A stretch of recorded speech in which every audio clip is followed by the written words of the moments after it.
السلام علیکم کے اس کے ناول پہ آپ سب کو ویلکم۔ ایک خوبصورت ناول پیش کر رہے ہیں جس کا نام ہے آرزو کے گلاب تازہ ہیں۔ ناول کی رائٹر ہیں آسیہ رزاقی۔ چلیے چلتے ہیں ناول کی جانب۔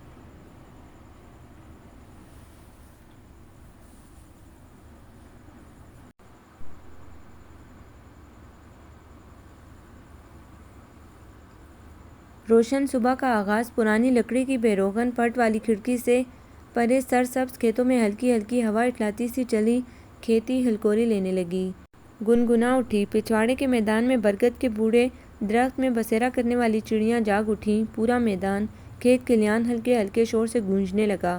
یہ ننھی منھی چڑیوں کے چہکاریں تھیں جن کی بے ہنگم شور نے سب کو گہری نیند سے بیدار کر دیا۔ سب سے پہلے انیلا اٹھی، بیزار صورت بنائے دروازہ بند کر کے لوٹی تو وہ چٹر کی آواز سے دوبارہ کھل گیا۔ وہ دم سے پلنگ پر گر گئی، نندہ سی آنکھوں میں خواب سموئے۔ صفورہ نے بیزاری سے کروٹ بدلی اور غنودگی میں بڑبڑائی، بند کر دو، بند کر دو۔ فائزہ اٹھ کر بیٹھ گئی تھی اور بکھرے بالوں کو سنوارتے ہوئے ادھر ادھر دیکھ رہی تھی۔ اس کی سمجھ میں نہیں آ رہا تھا کہ وہ کہاں ہے اور کس قسم کے شور سے اس کی آنکھ کھلی ہے۔ عائزہ کھڑی ہو گئی تھی۔ انیلا نے اسے دیکھا اور منت بھرے لہجے میں کہا، پلیز عائزہ، دروازہ بند کر دو، چٹکنی لگا دو پلیز، اور دم سے تکیے پر لیٹ گئی۔ دروازے پر کوئی کھٹکا نہیں ہے، عائزہ نے متانت سے کہا۔ ہائے اللہ! فائزہ بوکھلا گئی۔ اب اس کی سمجھ میں آ گیا تھا کہ وہ کہاں ہے۔ اگر رات میں کوئی شیر بھیڑیا آ کر ہمیں کھا جاتا۔ عائزہ نے حیرت سے بڑے سے کمرے میں پلنگوں اور فرش پر لیٹی ہوئی اپنی ہمجولیوں کو دیکھا۔ ہم سب کو کھانے کے لیے کم از کم 50 بھیڑیوں اور 25 شیروں کے غول درکار ہوتے، اور اس گاؤں میں تو اتنے مکان بھی نہیں ہیں۔ شیر بھیڑیے مکانوں کی گنتی نہیں کرتے، فائزہ نے چڑھ کر کہا اور کھلے بالوں کو ازی سر نو لپیٹنے لگی۔ اف یہ شور! انیلا نے زور سے کروٹ لے کر کہا اور تکیہ اٹھا کر نیچے پٹک دیا۔ وہ سب بہت دیر سے سوئی تھیں اور ابھی سورج بھی نہیں نکلا تھا۔ عائزہ کھڑکی کے سامنے کھڑی تھی، تاحد نظر کھڑی فصلوں کی ہریالی آنکھوں کو ٹھنڈک پہنچا رہی تھی۔ مدھم سی ہوا میں ہلکی سی خوشگوار سی خوشبو تھی، تازہ تازہ خوشبو، خالص خوشبو سبزے کی، پائی کی اور شفاف فضا کی خوشبو۔ ماحول بے حد پراسرار اور انتہائی دلکش تھا۔ کھیت ہی کھیت جھومتے گاتے، اوپر نیلا آسمان اور پس منظر میں چڑیوں کے چہکار کا سا زینہ۔ سورج نے دور افق سے سر ابھارا تو ہر سمت سنہری چادر چھا گئی۔ کھیتوں میں دیا ہوا پانی کہیں کہیں سے چمک رہا تھا، ہر طرف سونا بکھرا ہوا تھا۔ کھیت میں، درختوں پر، مکانوں کے گنگوروں پر۔ عائزہ بدلتے ہوئے اس منظر کو بڑے شوق سے دیکھتی رہی۔ پرانی کھڑکی میں لگے ٹیڑھی میڑھی لکڑیوں کے ڈنڈے تھامے وہ پرشوق نظروں سے سورج کے کمال دیکھ رہی تھی۔ بھئی ڈنڈے نہ پکڑو، نکل گئے تو مالک مکان ہر جانا طلب کرے گا۔ صفورہ اب باقاعدہ جاگ گئی تھی۔ رات ہی انیلا نے پوچھا تھا، اس پرانی چوکھٹ کی کھڑکی میں ٹیڑھے بڑھنگے ڈنڈے ٹھونکنے کی ضرورت بھی کیا تھی؟ اسے تو بغیر ڈنڈوں کی کھڑکی ہی بہتر تھی۔ دیمک لگے پٹ تو یوں بھی بآسانی کھولے جا سکتے ہیں، اور ڈنڈے بھی اتنے ڈھیلے ڈھالے لگے ہوئے ہیں کہ ہاتھ میں آ جائیں۔ چور کو آنا ہی ہوگا تو مزے سے ڈنڈے نکال کر آ جائے گا، اور یہ ڈنڈے اس کے ہتھیار بھی بن سکتے ہیں۔ بھئی یہ تو ٹھیک ہے، مگر یہاں یہی طریقہ ہوگا یا پھر چور آتے نہ ہوں گے، اور اگر آتے ہوں گے تو لوگ ان سے ڈرتے نہ ہوں گے؟ عائزہ نے سمجھایا تھا۔ وہ اس کمزور کھڑکی کے سامنے کھڑی کھیتوں کا نظارہ کر رہی تھی۔ سبزہ تازہ ہوا اور نیلا آسمان، کھیتوں کی ہریالی کے اوپر شفاف آسمان کی نیلاہٹ عجیب دلکشی دکھا رہی تھی۔ اس نظارے کو کیسے دل میں سمو لے؟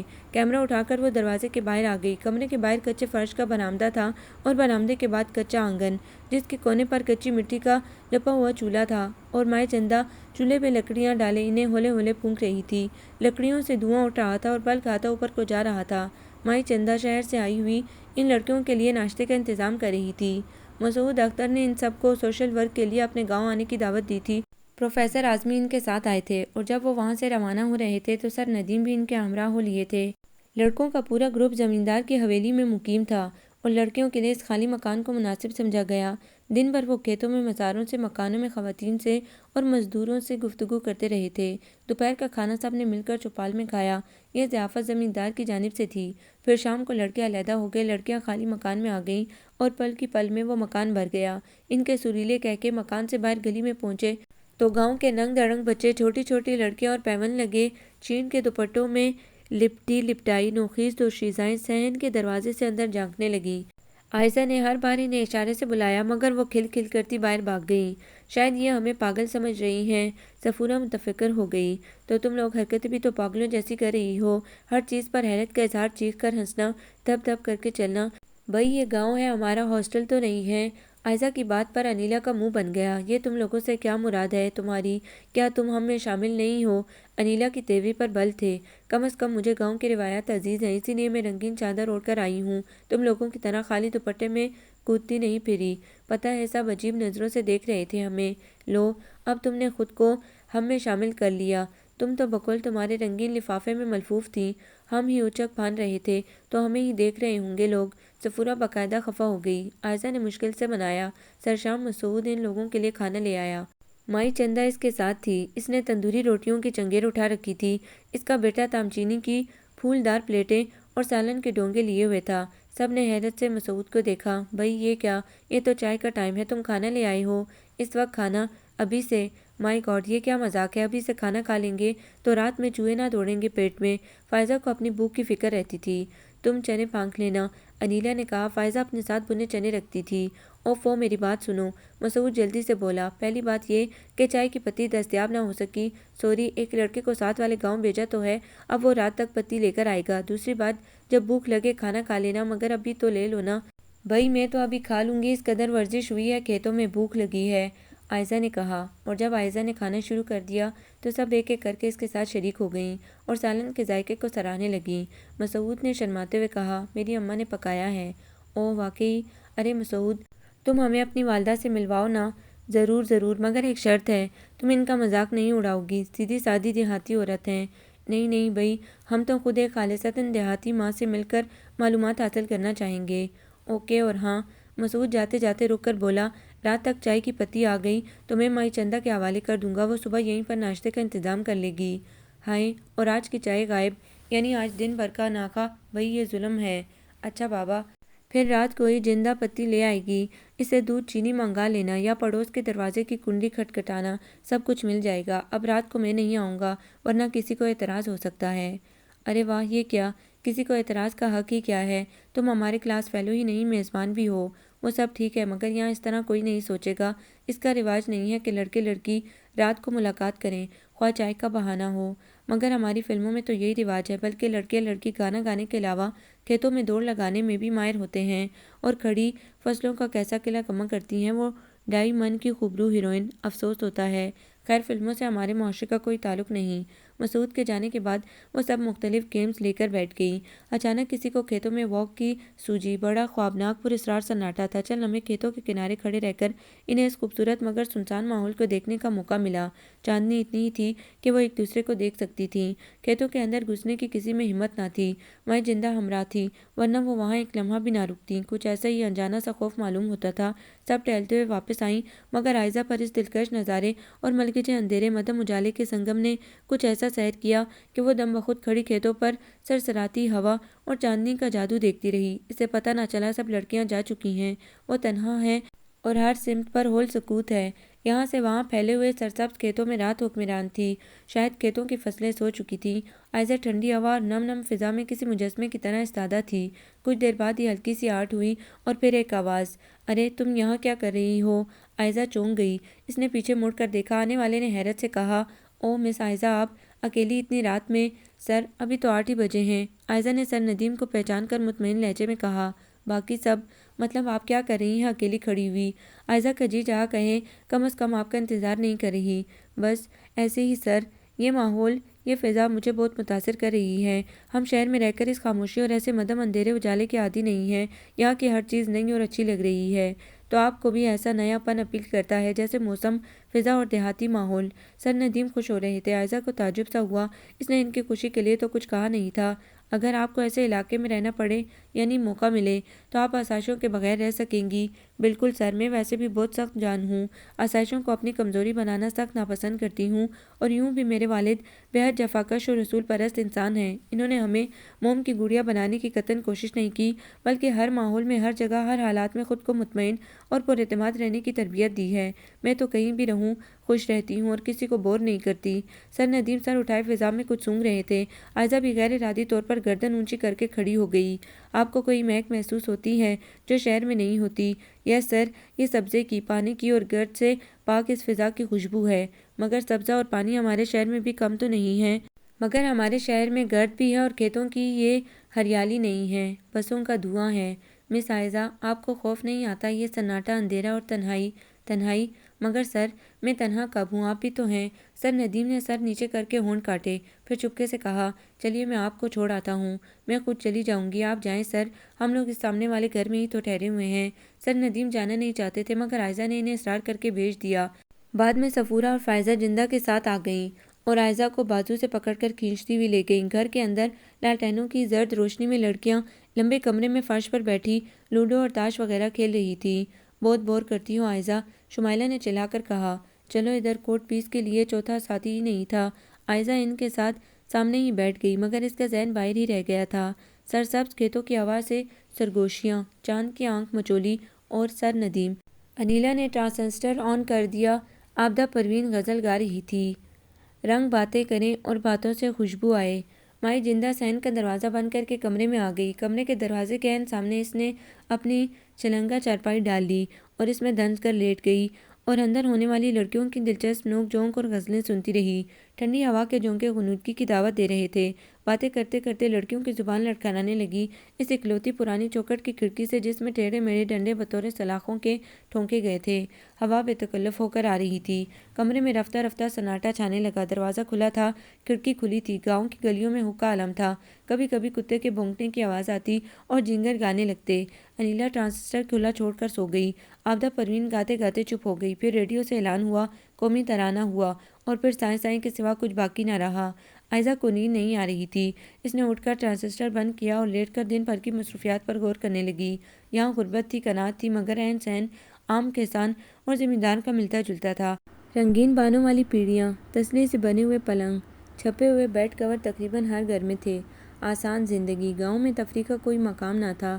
چوپال پر سب مرد اکٹھے ہو جاتے۔ کسی بھی آنگن میں پیپل تلے کھلی چارپائیوں پر عورتوں کا اجلاس ہوتا۔ ایک دوسرے کے دکھ سکھ پر سیر حاصل بحث ہوتی اور بس۔ کیسی آسان زندگی تھی۔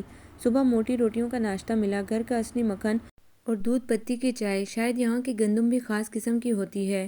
جو خوشبو اور ذائقہ مائی جندہ کی پکائی اس روٹی میں تھا وہ کبھی شہر میں نہ پایا جاتا۔ مائی جندہ نے بتایا کہ گندم میں خاص بات نہیں مگر یہ آٹا ہاتھ کی چکی کا پسا ہوا ہے۔ اب تو چکیاں بھی کم ہوتی جا رہی ہیں۔ گاؤں میں بجلی کی آٹا پیسنے کی مشین آ گئی ہے مگر کسی کسی گھر میں عادتاً عورتیں اپنے ہاتھ کا پسا ہوا آٹا ہی پسند کرتی ہیں۔ مسعود آ گیا تھا۔ وہ انہیں لے کر اپنے گھر کی طرف چلا۔ سب نے اپنے اپنے بیگ بازوں پر لٹکا لیے تھے۔ گو کہ مسعود نے منع بھی کیا تھا مگر انیلا نے عذر پیش کیا کہ اس گھر کے کمرے میں وہ محفوظ نہیں ہوں گے۔ کھیتوں کے بیچ سے ٹیڑھی میڑھی پگڈنڈیاں اور جگہ جگہ بیتوکی نالیاں مہارت سے پھلانگتے ہوئے مسعود نے پوچھا، ناشتہ ٹھیک تھا نا؟ ہاں ٹھیک تھا، بلکہ لذیذ۔ فائزہ ایک نالے کو پھلانگنے کی کوشش میں لڑکھڑا گئی مگر الینا نے صرف چائے ہی پی۔ صفورہ نے فائزہ کو سہارا دیتے ہوئے کہا، وہ کیوں؟ مسعود نے رک کر انیلا پر نظر ڈالی۔ بھئی، جیم جلی کچھ نہیں تھا اور مکھن کی خوشبو ان سے برداشت نہیں ہوئی۔ ہمیشہ ہر جگہ اپنی مرضی اور پسند کی چیز تو نہیں مل سکتی۔ میرا خیال تھا سب کو یہاں کی ہر چیز اچھی لگے گی۔ مسعود نے سنجیدگی سے کہا، بھئی میں ناشتہ کرتی ہی نہیں، گھر میں بھی خالی چائے پیتی ہوں۔ انیلا کچھ شرمندہ ہو گئی۔ خیر شرمندہ ہونے کی کوشش مت کرو، سب جانتے ہیں تم اپنی پسند کو کتنی اہمیت دیتی ہو۔ مسعود کے گھر میں بڑا سا لپا پتا صحن تھا، صاف ستھرا، کہیں کوئی تنکا نہ تھا۔ کونے میں تندور سلگ رہا تھا، اس کے اندر سے تپش آ رہی تھی۔ مسعود نے بالٹی اٹھا کر تنور میں پورا پانی جھونک دیا۔ چھن چھن چھنا چھن زندگی سے بھرپور آواز نکلی تھی، میٹھی موسیقی۔ مسعود اندر جا کر اپنی ماں کو پکڑ لایا۔ مضبوط، کاٹھی، تندرست، پرتیلی، کسی زمانے میں یقیناً حسین ہوگی مگر محنت مشقت نے ہاتھ پیروں میں سختی اور چہرے کو کرختگی عطا کر دی تھی۔ بولیں تو آواز میں نرمی، لہجے میں شفقت، سب کو گلے لگا کر پیار کیا۔ بڑی بھی سب کو غور سے دیکھ رہی تھیں۔ وہ سب ستنی کے پلنگوں پر بے تکلف بیٹھی تھیں، اپنے لیے بہو تلاش کر رہی ہیں۔ نائلہ نے صفورہ کو ٹوکا مار کر سرگوشی میں کہا، تمہیں تو ہرگز پسند نہیں کریں گی، تمہاری جین کے پانچے شلوار کے پانچے سے نظر آ رہے ہیں۔ صفورہ نے کہا، اور انیلا کو بھی پسند نہیں کریں گی، وہ خاص طور پر بال سیٹ کرا کے آئی ہے، پر کٹی، اور فائزہ کے لمبے ناخن بھی انہیں اچھے نہیں لگے، منہ بنا رہی ہیں۔ نائلہ نے جواباً کہا۔ بڑی بی نے گھر کا بنایا ہوا شربت پلایا، بے حد لذیذ تھا۔ مسعود گنج سے تازہ ککڑیاں توڑ لایا، سب نے چھین چپٹ کر کھائیں۔ مسعود کی اماں نے بیٹے کو خوب ڈانٹا کہ اتنا بڑا اپنا گھر موجود ہے، پھر لڑکیوں کو اس اجاڑ گھر میں ٹھہرانے کی کیا ضرورت تھی؟ 4 بستر گھر میں ہیں، 4 پڑوسیوں سے لیے جا سکتے تھے، کھانے پینے کی بھی خیر ہے، بس آج یہیں رہو۔ اماں جی تکلیف نہ کریں، کل تو ہم چلے ہی جائیں گے، انیلا نے تکلف کیا، اور ہم اتنی دیر رات تک بک بک کرتے اور شور مچاتے ہیں، آپ کو زحمت ہوگی۔ مسعود کے گھر میں پڑوسی عورتوں کی آمد شروع ہوئی تو برآمدہ بھر گیا۔ عورتیں، بچیاں، شرمائی ہوئی بیاہتا لڑکیاں شہر کی پڑھی لکھی لڑکیوں کو دیکھنے آئی تھیں۔ طالبات چند منٹوں میں سب سے گل مل گئیں، سوال جواب، باتیں، قصے، وقت کا پتہ ہی نہیں چلا۔ پھر امی نے سب سے کہا، اب تم سب اپنے اپنے گھر جاؤ، روٹی ہانڈی کا وقت ہے، مردوں کا آج روزہ تو نہیں ہے۔ ساری عورتیں اٹھنے لگیں، جاتے جاتے سب انہیں رات کے کھانے کی دعوت دیتی گئیں۔ مسعود آیا تو انہوں نے بہت خوش ہو کر اسے بتایا، آج رات کے کھانے کی کوئی پرابلم نہیں، تمہاری تمام پڑوسیوں کے ہاں دعوت ہے۔ مسعود سر تھام کر بیٹھ گیا، کیا سب کی دعوت قبول کر لی؟ ہاں، اتنی محبت سے دی گئی دعوت کو مسترد کرنا گناہ ہے، تو کس پیٹ میں کھاؤ گی اتنا کھانا؟ کیا اپنی عقلیں یونیورسٹی کی نظر کر آئی ہو؟ فکر مت کرو، سب کے پیٹ اپنی اپنی پیٹیوں کے ساتھ لگے ہوتے ہیں۔ مسعود کی اماں چٹائی اٹھا لائی تھیں، برآمدے میں چٹائی ڈال کر اس پر دامچینی کے برتن لگا دیے اور تنور کی طرف متوجہ ہو گئیں۔ ارے مسعود، کیا اس وقت بھی تمہاری اماں ہمارا کھانا پکائیں گی؟ بھائی انہیں بہت زحمت ہوگی۔ فکر نہ کرو، تنور گرم ہے، 10 منٹ میں کھانا تیار ہو جائے گا۔ اندر دال کی ہانڈی، اوپر روٹیاں۔ نیلوفر اور شمائلہ آستین چڑھاتی ہوئی تنور کی جانب چلی گئیں، انہیں تنور میں روٹیاں پکاتے ہوئے دیکھنے کا شوق تھا۔ لو، نیلوفر تو پہنچ گئی نمبر لگوانے، شمائلہ صرف تنور کے اندر جھانک رہی ہے۔ نائلہ نے صفورہ کو کونی مار کر کہا، 10 منٹ میں تنور کے اندر چنے کی دال گل کر حلوہ ہو گئی۔ مسعود تمام لڑکوں اور سر اعظمی اور ندیم کو بھی لے آیا تھا۔ گرم روٹیاں اور لذیذ دال جس میں گرم مسالے کی بہتات تھی، تازہ کھیرے، ککڑی، نیبو، پیاز کی چٹنی اور ہینڈ پمپ کا ٹھنڈا پانی۔ چین چپٹ اور شور شرابے میں کھانا کھایا گیا۔ مسعود کی اماں سب کو پیار بھری نظروں سے دیکھتی رہیں۔ مسعود اپنے گروپ کو واپس حویلی لے گیا اور پروفیسروں کی موجودگی میں رکی رکی لڑکیاں آزادی سے لڑنے لگیں۔ وہ چٹائی پر لیٹنے کے لیے زیادہ جگہ کی طلبگار تھیں۔ سب کو ہنسی بھی آ رہی تھی، چٹائی چھوٹی تھی، لڑکیاں زیادہ۔ انیلا نے تو پلنگ پر لیٹنے میں عافیت جانی، وہ بہت نفاست پسند لڑکی تھی۔ میری بیٹی بھی تمہاری جیسی ہے، باؤلی سی۔ مسعود کی اماں نیلوفر اور نائلہ کو ہنستے دیکھ کر بولی، ہر دم ہنستی رہتی ہے، چاہے بات ہنسی کی ہو کہ نہ۔ دونوں کی ہنسی میں بریک لگ گیا۔ ارے ہنسو ہنسو، اب نہیں ہنسوں گی تو کون سا وقت آئے گا؟ اماں افسردہ ہو گئیں، میری بیٹی تو بس 16 برس تک خوب ہنسی، پھر میں نے اس کو بیاہ دیا، اب وہ ہے اور بری پری سسرال۔ صبح تنور گرم کر کے کھڑی ہوتی ہے تو دوپہر ہو جاتی ہے، رنگ جھلس کر سیاہ ہو گیا، میری لاڈلی کا ہنسی کا وقت ہی نہیں ملتا اسے۔ سونی کو نظر لگ گئی، تو اس کا مینوال نوکر کیوں نہیں رکھ دیتا اس کے لیے؟ ہمارے ہاں نوکر نہیں ہوتا، بس عورتیں ہی چاکری کرتی ہیں، اپنے مردوں کی عیش بھی کرتی ہیں، خدمت بھی ان کا فرض جو ہوا۔ اچھا، عیش کس طرح کرتی ہیں؟ اچھا کھاتی ہیں، اچھا پہنتی ہیں، اور کیسے؟ سرخی پاؤڈر بھی چھپ چھپا کر لے آتا ہے خاوند۔ بہت نیک ہے میرا داماد، پر کنبہ بڑا لمبا ہے، 4 بھائی 2 بہنیں، ماں باپ۔ اتنی بڑی سسرال میں کیوں دی بیٹی آپ نے؟ صفورہ نے اعتراضاً سوال کیا، سارا دن بیچاری کا پکاتے کھلاتے گزرتا ہوگا، اور کیا؟ ارے اس آس پر دے دی کہ 4 بھائی اور ہیں، 4 دیورانیوں پر راج کرے گی، پر اس کی ساس اسی ایک بہو کے کارن آرام کر رہی ہے، دوسری بہو کا نام تک نہیں لیتی۔ مجھے تو بھیا بڑے زور کی نیند آ رہی ہے۔ نائلہ مسعود کی اماں کی بے مزہ باتوں سے بیزار ہو گئی۔ بس تمہارا نام تو کٹ گیا سمجھو بہو کی فہرست سے، صفورہ نے چپکے سے کہا۔ نائلہ کر کے رہ گئی، ایک ایک کر کے سب وہیں سو گئی، صرف فائزہ ہی ان کی لن ترانی سن رہی تھی۔ دوپہر کو اماں نے کسی پڑوسن کو پکڑ لیا اور گلگلے تلوا کر لائی، لڑکیاں گڑ کے گلگلے دے کر باتیں کرنے لگیں۔ مجھے لگتا ہے یہ آفرین کی ساس کا نمونہ بنا کر دکھایا ہے۔ آفرین مسعود کی بہن تھی، موٹے گلگلے کے اوپر چھوٹا سا سر چپکا ہوا تھا، اور یہ اس سونی کا مینوال ہے، لمبوترا، اس کے کان بھی لمبے لمبے ہیں، بڑے عیش کراتا ہے بھائی، سرخی پاؤڈر لاتا ہے چھپا کر بیچاری آفرین، رات کو میک اپ کرتی ہے اور صبح منہ اندھیرے منہ دھو لیتی ہے، کیا بات ہے بھائی؟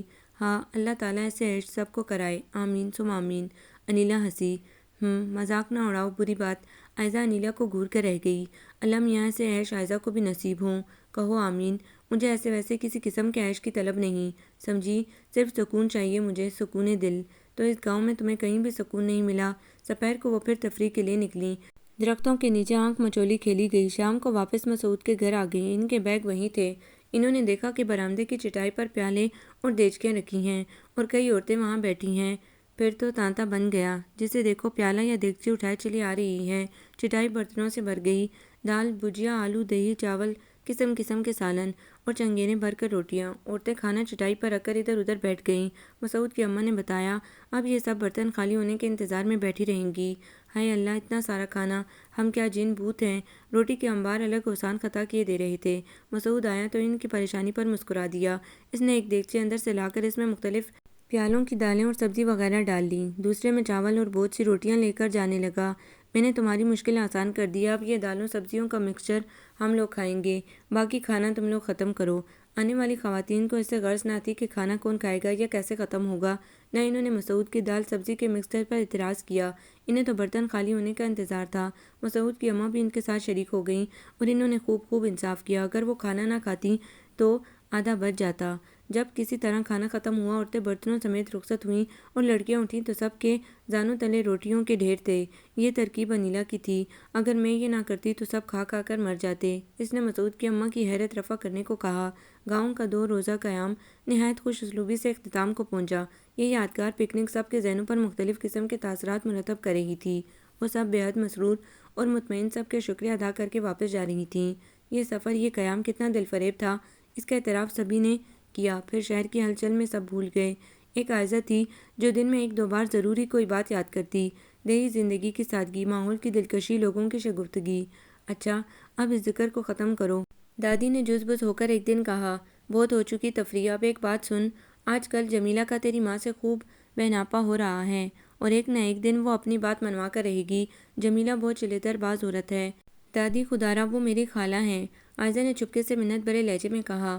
یوں تو نہ کہیں، اگر امی نے سن لیا تو میں تو ڈنکے کی چوٹ کہہ سکتی ہوں۔ ماں بیٹا دونوں خود غرض، دغا باز۔ مجھے معلوم ہے جمیلہ خالہ بیٹے کو لگام دینے کے لیے جوا کھیلنا چاہتی ہیں، اس میں جیت ہو یا ہار، ان کو اس سے کیا غرض کہ لڑکی پر کیا گزرے گی، مگر لگتا ہے عثمان کو ماں کی زیادہ پرواہ نہیں۔ تیری ماں سے خوب رازداری کرتا ہے، ماں کی شکایتیں بھی کرتا ہے۔ دیکھ لیں کیسی دنیا ہے، جو شخص ماں کا ہمدرد نہ ہو وہ اور کس کا ہوگا، پکا بے ایمان اور خود غرض ہوگا۔ کبھی کبھی اندازے غلط بھی ہو جاتے ہیں، شاید بیٹا ماں سے بہتر ہو۔ اچھا ایک بات یاد رکھنا، عثمان کو لڑکیوں کی آزادی پسند نہیں، اس کے سامنے اپنے گاؤں جا کر رہنے کی بات نہ کرنا، فضول میں بات کا بتنگڑ بن جائے گا۔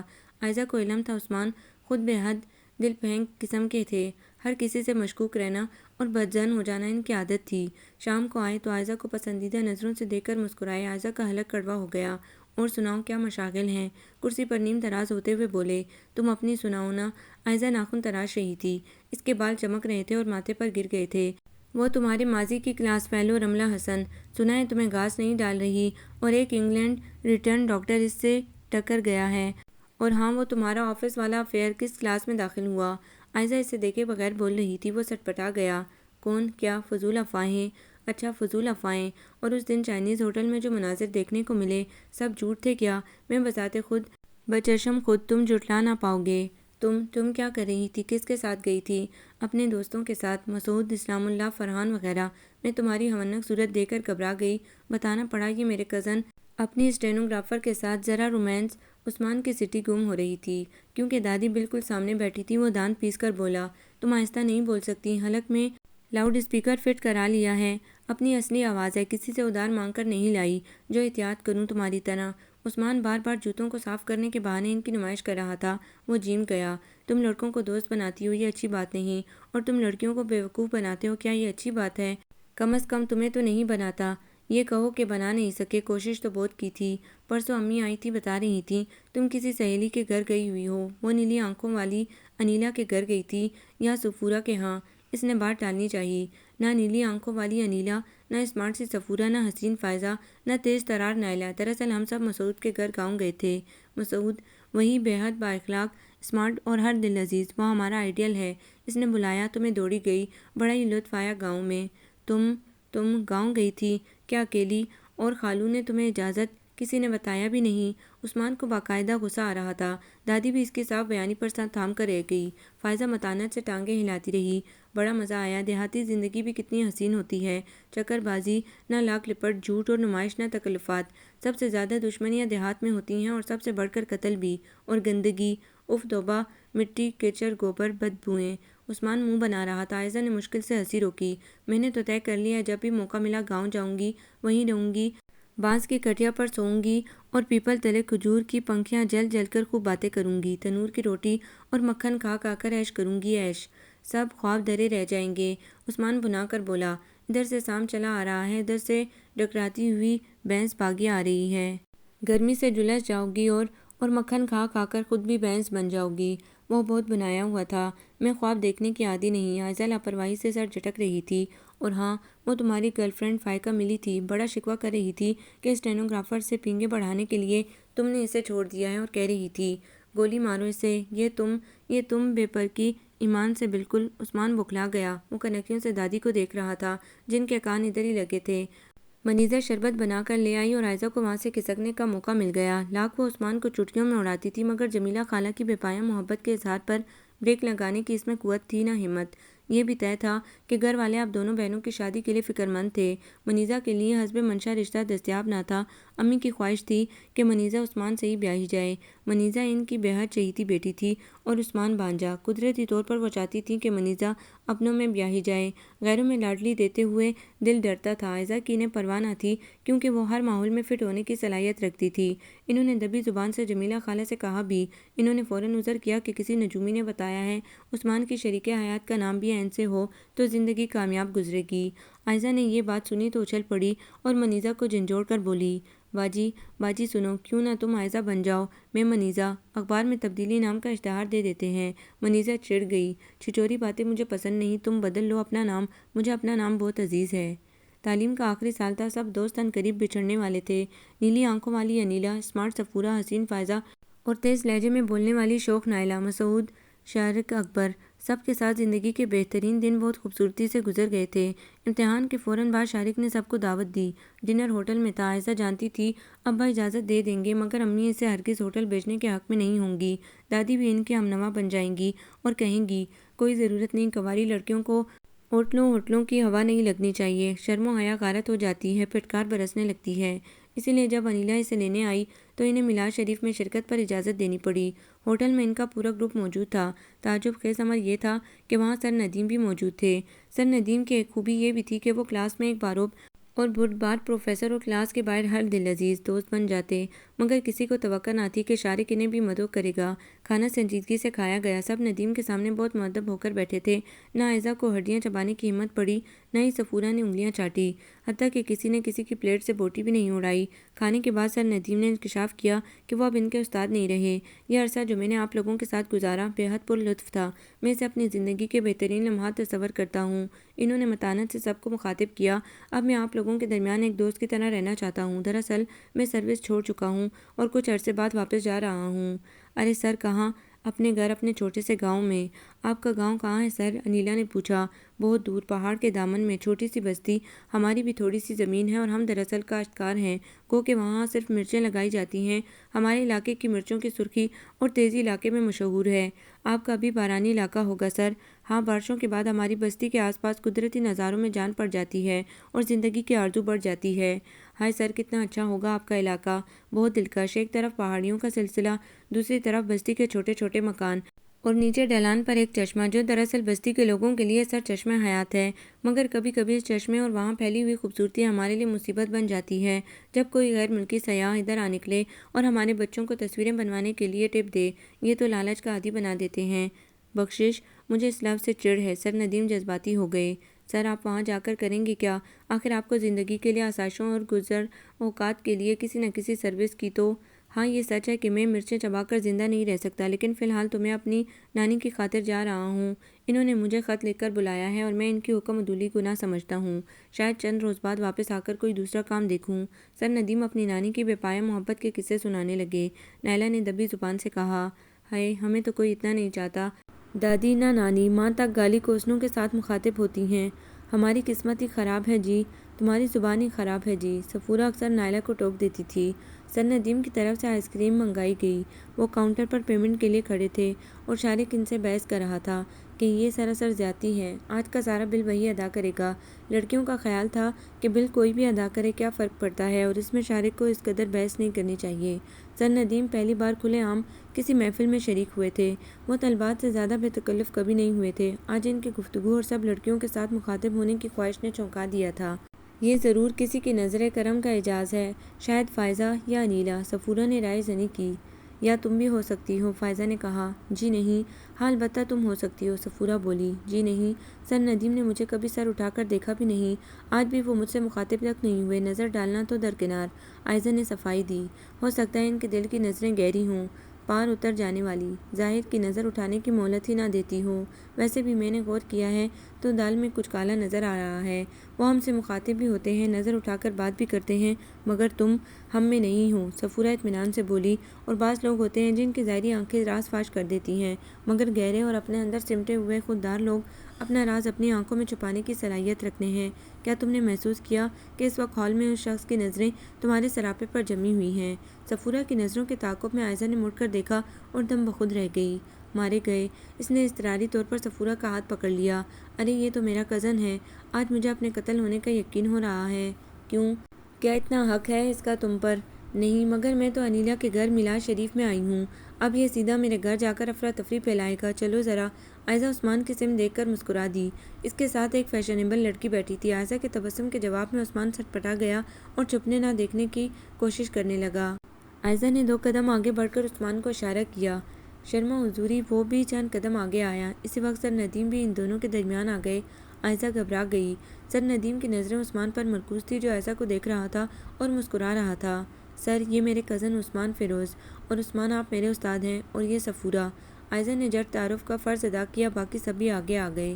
دراصل شارق نے آج ہم سب کو انوائٹ کیا تھا، ویسے میں آج ہوٹل میں نہیں آئی، انیلا کے گھر میلاد شریف میں گئی ہوں، یاد رکھنا اچھا؟ مجھے ایسے کھلے بندوں ہوٹل آنے کی اجازت کہاں ملتی ہے؟ اس نے ہنس ہنس کر عثمان کو جتایا۔ یہ تو تم لوگوں کے مزے ہیں، جہاں منہ اٹھا چل پڑے، جب جی چاہا خیر سے بدو گھر کو آئے، کوئی پرسان حال نہیں۔ عثمان چڑ گیا، جلا کر بولا، تم بھی بہانہ بنا کر آئی ہو؟ ہاں، میں نے آنے سے پہلے بہانہ بنایا تھا، تم جانے کے بعد بناؤ گے؟ میں انیلا کے ساتھ جنکے کی چوٹ پر آئی ہوں، تم چھپ کر آئے ہو، میرے ساتھ قابل احترام استاد ہیں، تمہارے ساتھ ایک اترائی ونکل کی لڑکی، فرق تو ہوا نا؟ خیر جاؤ، وہ تمہاری گرل فرینڈ مجھے کوس رہی ہے انگلیاں چٹکھا چٹکھا کر، تم اس سے میرا تعارف کرانا تو پسند نہیں کرتے نا؟ عثمان بن بن کرتا واپس چلا گیا، پھر وہ لڑکی کو لے کر فوراً ہی باہر نکل گیا۔ صفورہ اور نائلہ بمشکل روکی ہوئی ہنسی کو آزاد کرانے میں کامیاب ہوئیں۔ یہ پرسان حال کی تشبیہ کہاں چسپاں کر دی تم نے؟ میں ہر جگہ پر تشبیہ چسپاں کر سکتی ہوں، بے شک، جیسے میرے نام کے ساتھ قابل احترام استاد کے لفظ چسپاں کیے تھے، سر ندیم نے کہا۔ عائزہ جھیم گئی، پھر آہستہ سے بولی، نہیں تو سر، میں تو آپ کا بے حد احترام کرتی ہوں، اپنے ہر استاد کی طرح، بلکہ جو بھی کسی کالج یونیورسٹی میں پڑھاتا ہو، پڑھا چکا ہو، وہ ہم سب کے لیے قابل احترام ہے، اس کی عزت ہم پر واجب ہے۔ میرے خیال میں تو اسکول ٹیچر بھی اتنا ہی قابل احترام ہے جتنا کسی یونیورسٹی کا لیکچرر یا پروفیسر۔ بھئی تمہاری کیا بات ہے، تم تو اپنے کزن عثمان فیروز کی بھی عزت کر سکتی ہو، اگر وہ کسی عشق پر لیکچر دینے لگ جائے۔ نائلہ چپکے سے بولی۔ انیلا کی گاڑی میں نائلہ، عائزہ، سر ندیم اور صفورہ تھی۔ راستے میں نائلہ نے سنجیدگی سے کہا، اچھا دوستو، بھئی مجھے معاف کر دینا، شاید میری زبان سے کسی کو دکھ پہنچا ہو، دراصل میں بہت جلد اپنی فیملی کے ساتھ لندن جا رہی ہوں۔ ہیں، کہاں جا رہی ہو؟ کیوں جا رہی ہو؟ اور وہ جو تمہارے چچا کے بیٹے سے تمہاری منگنی ہوئی تھی، ارے یہ کیسی بات خبر سنا دی؟ سب ایک ساتھ بول پڑیں۔ بڑے ماموں نے بلایا ہے، نائلہ رنجیدہ لہجے میں بولی۔ نائلہ سمیت وہ 6 بہنیں تھیں، بھائی کوئی نہ تھا۔ بڑے ماموں ان کے کفیل تھے جو لندن میں رہتے تھے، جہاں ان کا ایک اسٹور تھا۔ دراصل وہ ہمیں اس قدر ممنون احسان کر چکے ہیں کہ ان کا اشارہ بھی ہمارے لیے حکم کا درجہ رکھتا ہے۔ آج کل تو کوئی تاجر خسارے کا سودا نہیں کرتا۔ ان کا ڈپارٹمنٹل اسٹور ہے، جس کی سیلز گرلز کو کافی تنخواہ دیتے ہیں وہ، اور ہم 5 بہنیں ان کے مطلوبہ معیار پر پوری اترتی ہیں۔ کیا صرف اس لیے؟ مگر غور تو کرو، تم لوگوں کی شفٹنگ میں تو بہت خرچ ہوگا۔ ہاں، خرچ تو وہ بیچتے ہی ہیں، بس ٹکٹوں کا بوجھ پڑے گا، جسے وہ چند ہفتوں میں برابر کر لیں گے، 5 تنخواہیں بچا کر۔ نائلہ نے قدرے بے یقینی سے کہا کہ امی کہتی ہیں اسی میں ہماری بہبود ہے کہ ہم ماموں کی نظروں کے سامنے رہیں، آخر ہمارا بھی تو فرض ہے کہ اپنے محسن کو کچھ فائدہ پہنچائیں۔ تو تمہاری شادی کھٹائی میں پڑ گئی۔ ماموں کہتے ہیں لندن میں پاکستانی فیملیز کی کمی نہیں ہے، اور چچا کے لڑکے میں ہی کیا خوبی ہے، صرف یہی کہ وہ اپنے خاندان کا ہے، اور لندن میں سارے پاکستانی ایک خاندان کی طرح رہتے ہیں۔ نائلہ دل گرفتہ تھی، سب چپ ہو گئیں، پھر انیلا نے پوچھا، صفورہ تمہارا کیا پروگرام ہے؟ پھر سب ایک دوسرے سے پوچھنے لگی، تم کیا کرو گی؟ اور سر آپ گاؤں جا کر کیا کریں گے؟ آرام، اور سر گزر بسر، اللہ توکل۔ وہ ایک دوسرے کو دیکھ کر رہ گئیں۔ عائزہ نے بہت اصرار سے انہیں گھر اترنے کے لیے کہا۔ وہ اس اندیشے میں مبتلا تھی کہ عثمان پہلی فرصت میں امی اور دادی کو اسے بدظن کرنے کی کوشش کرے گا، وہ پیش بندی کے لیے ایک استاد کو تو روشناس کروا دے۔ ابا گھر پر تھے، بڑے اتفاق سے سر ندیم کو اندر لے گئے۔ انیلا صفورہ دادی کے پاس بیٹھ گئی۔ نائلہ نے بڑی معصومیت سے دادی کو مخاطب کیا، دادی آپ کے ایک رشتہ دار ہیں نا، عثمان فیروز، وہ کل ہمیں ایک ہوٹل میں نظر آئے۔ ماشاءاللہ ان کی بیوی تو خوبصورت سی ہے، گوری چٹی اور خوب فیشنیبل۔ پتہ نہیں لوگوں کو کہاں مل جاتی ہیں ایسی لڑکیاں۔ ہاں، ہم تو اپنے بھائی کے لیے کب سے تلاش میں ہیں۔ صفورہ بول پڑی۔ دادی بگڑ گئیں۔ اے خدا نہ کرے میرا رشتہ دار کیوں ہوتا وہ، اللہ نہ کرے کہ میرا بھائی بھتیجا بیوی کی نمائش ہوٹل میں کرے۔ دادی بے حد مضطرب ہو گئیں اور ہلنے لگی۔ پھر نائلہ سے رازداری میں بولی، بیٹا یہ خبر تم عائزہ کی امی کو سنا دو، وہ بہت خوش ہوں گی کہ ان کا بھانجا ہوٹل میں بیوی کو لیے پھرتا ہے۔ ابا کو سر ندیم کا مؤدب انداز، محتاط رویہ بہت پسند آیا۔ انہوں نے انہیں تاکید کی کہ اپنے گاؤں جانے تک جب چاہیں وہ آئیں۔ انہیں تعلیم یافتہ مہذب لڑکوں سے گفتگو کر کے بے حد خوشی ہوتی تھی۔ ان کا کوئی بیٹا نہ تھا، اسی لیے انہوں نے عائزہ کو اعلیٰ تعلیم دلائی تھی، ورنہ ان کے خاندان میں لڑکیاں زیادہ سے زیادہ بی اے کر کے ٹھکانے لگا دی جاتی تھیں۔ دادی عثمان سے بدظن ہو گئیں اور انہوں نے کھلے الفاظ میں بیٹے سے کہا کہ یہ لڑکا ندیم عائزہ کے لیے بہترین رفیق ہوگا، مگر ندیم کی جانب سے کوئی پک ہوئے بغیر اس معاملے میں سوچنا بھی لاحاصل تھا۔ ندیم کئی بار آئے، انہوں نے نظر اٹھا کر عائزہ کو دیکھا بھی نہیں۔ وہ منیزہ سے شائستگی سے بات کرتے، ابا سے گفتگو کرتے اور چلے جاتے۔ منیزہ کے ہاتھ کے بنائے ہوئے کباب اور شربت کی بھی تعریف کرتے۔ ان کی شربتی آنکھوں میں ایک چمک سی تھی، مگر عائزہ انہیں کبھی نہ دیکھ سکی۔ منیزہ بتاتی تھی اور عائزہ سن کر لاپرواہ بنی رہتی۔ وہ عائزہ کے سامنے پلکیں اٹھا کر بات کرنے کے قائل نہ تھے۔ اکثر تو عائزہ ان کے سامنے جاتی بھی نہ تھی، صرف دوسرے کمرے میں بیٹھے بیٹھے ان کی شیریں اور مدھم آواز سنتی رہتی۔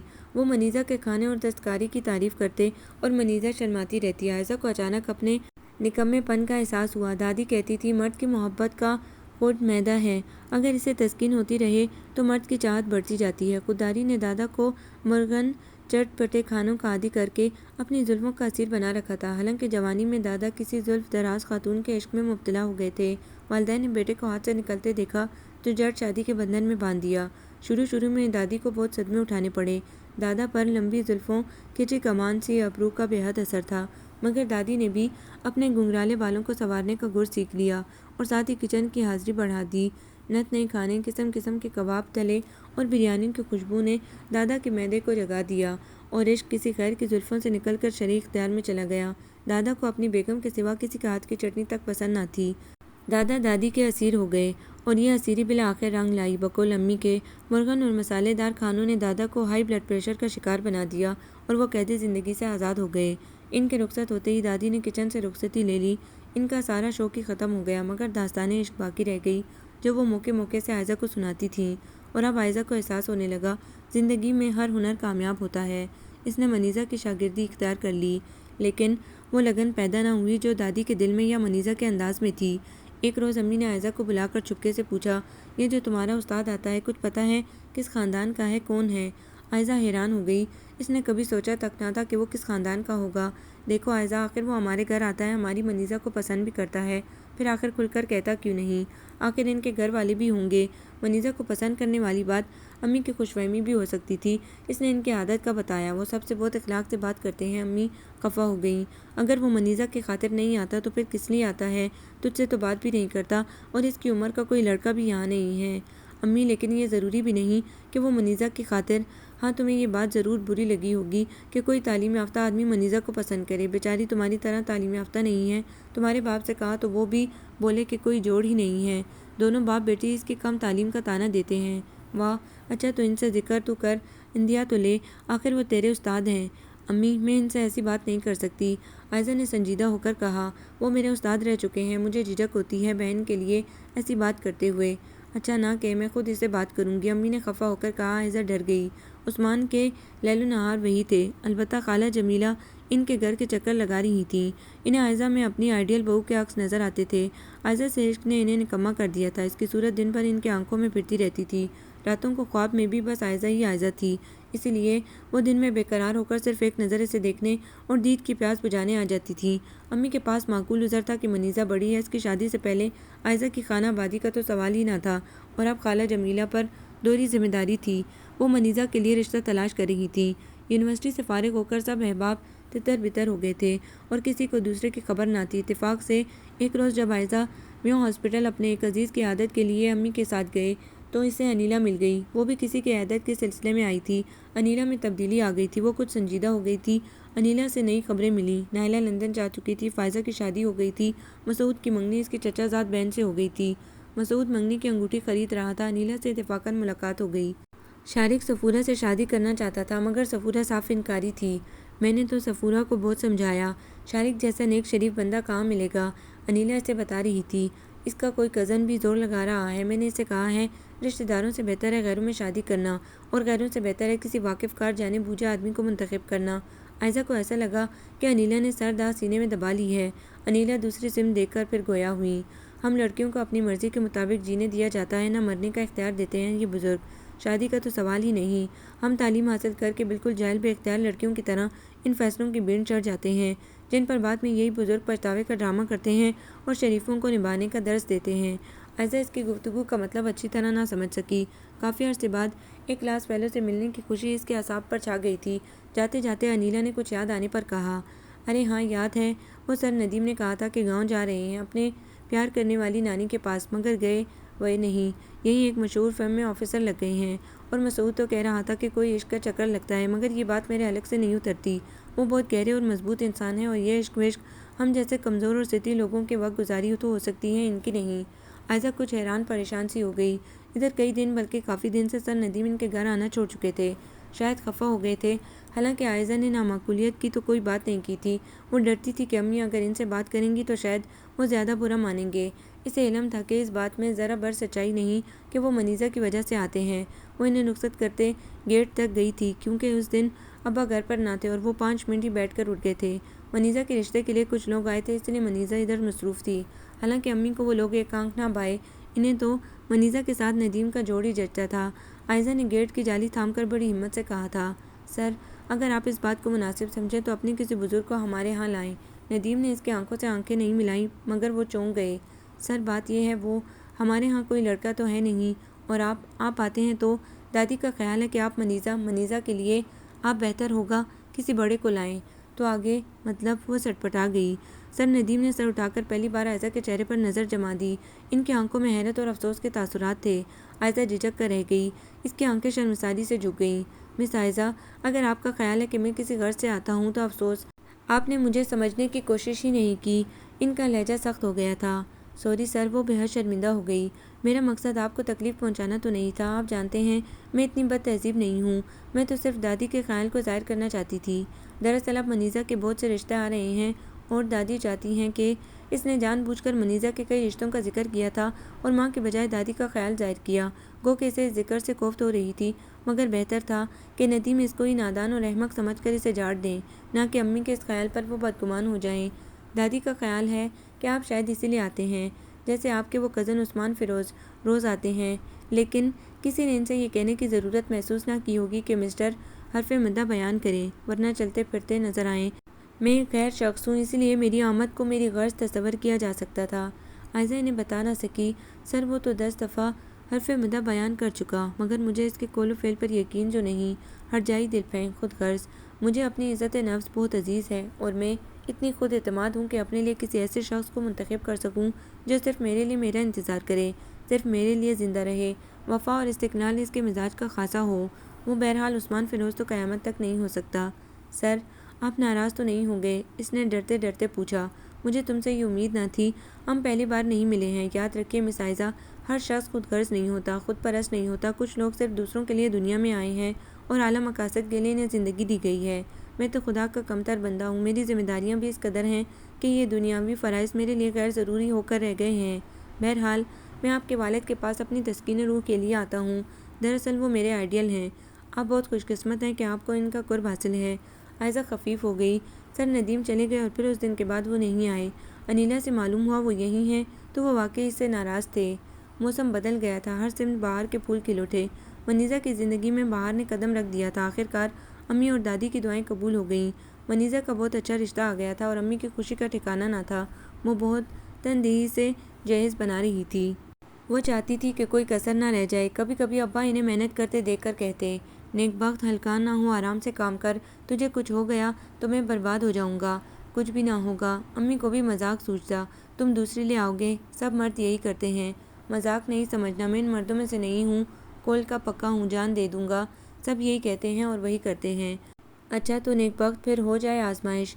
ابا آستین چڑھاتے ہوئے آگے بڑھے تو دادی چلا اٹھیں، ارے یہ کیسی منحوس باتیں کرنے بیٹھ گئے زمان، کچھ عقل سے کام لو۔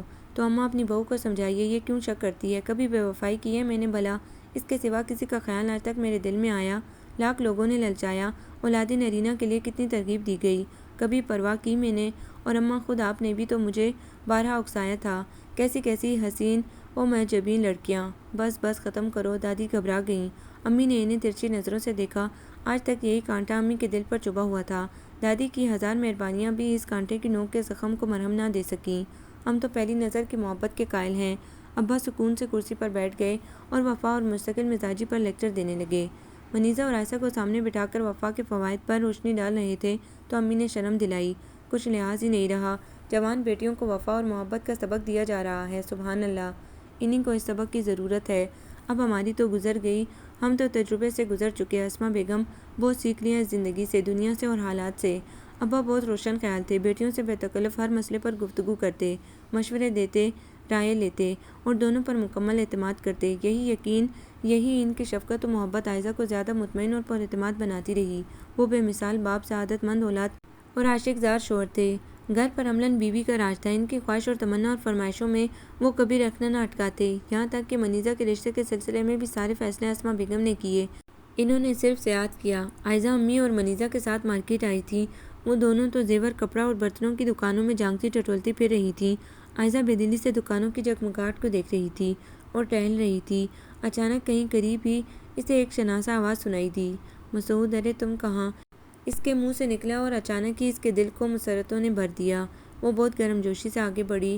دونوں ایک کونے میں کھڑے ہو کر باتوں میں مصروف ہو گئے، ادھر ادھر کی بے شمار باتیں۔ پھر اس نے منیزہ کی شادی کی دعوت دے ڈالی اور تاکید کی کہ جس سے ملے شرکت کی تاکید کرے۔ پھر اچانک اسے یاد آیا، ارے ہاں، میں تمہیں مبارکباد دینا تو بھول ہی گئی، منگنی کر لی نا؟ مسعود ہنس دیا، واپس لے لو اپنی مبارکباد، وہ منگنی ٹوٹ چکی ہے۔ عائشہ کی سمجھ میں نہ آیا وہ غم کا اظہار کرے یا خوشی کا۔ کیوں؟ وہ تو تمہاری کزن تھی۔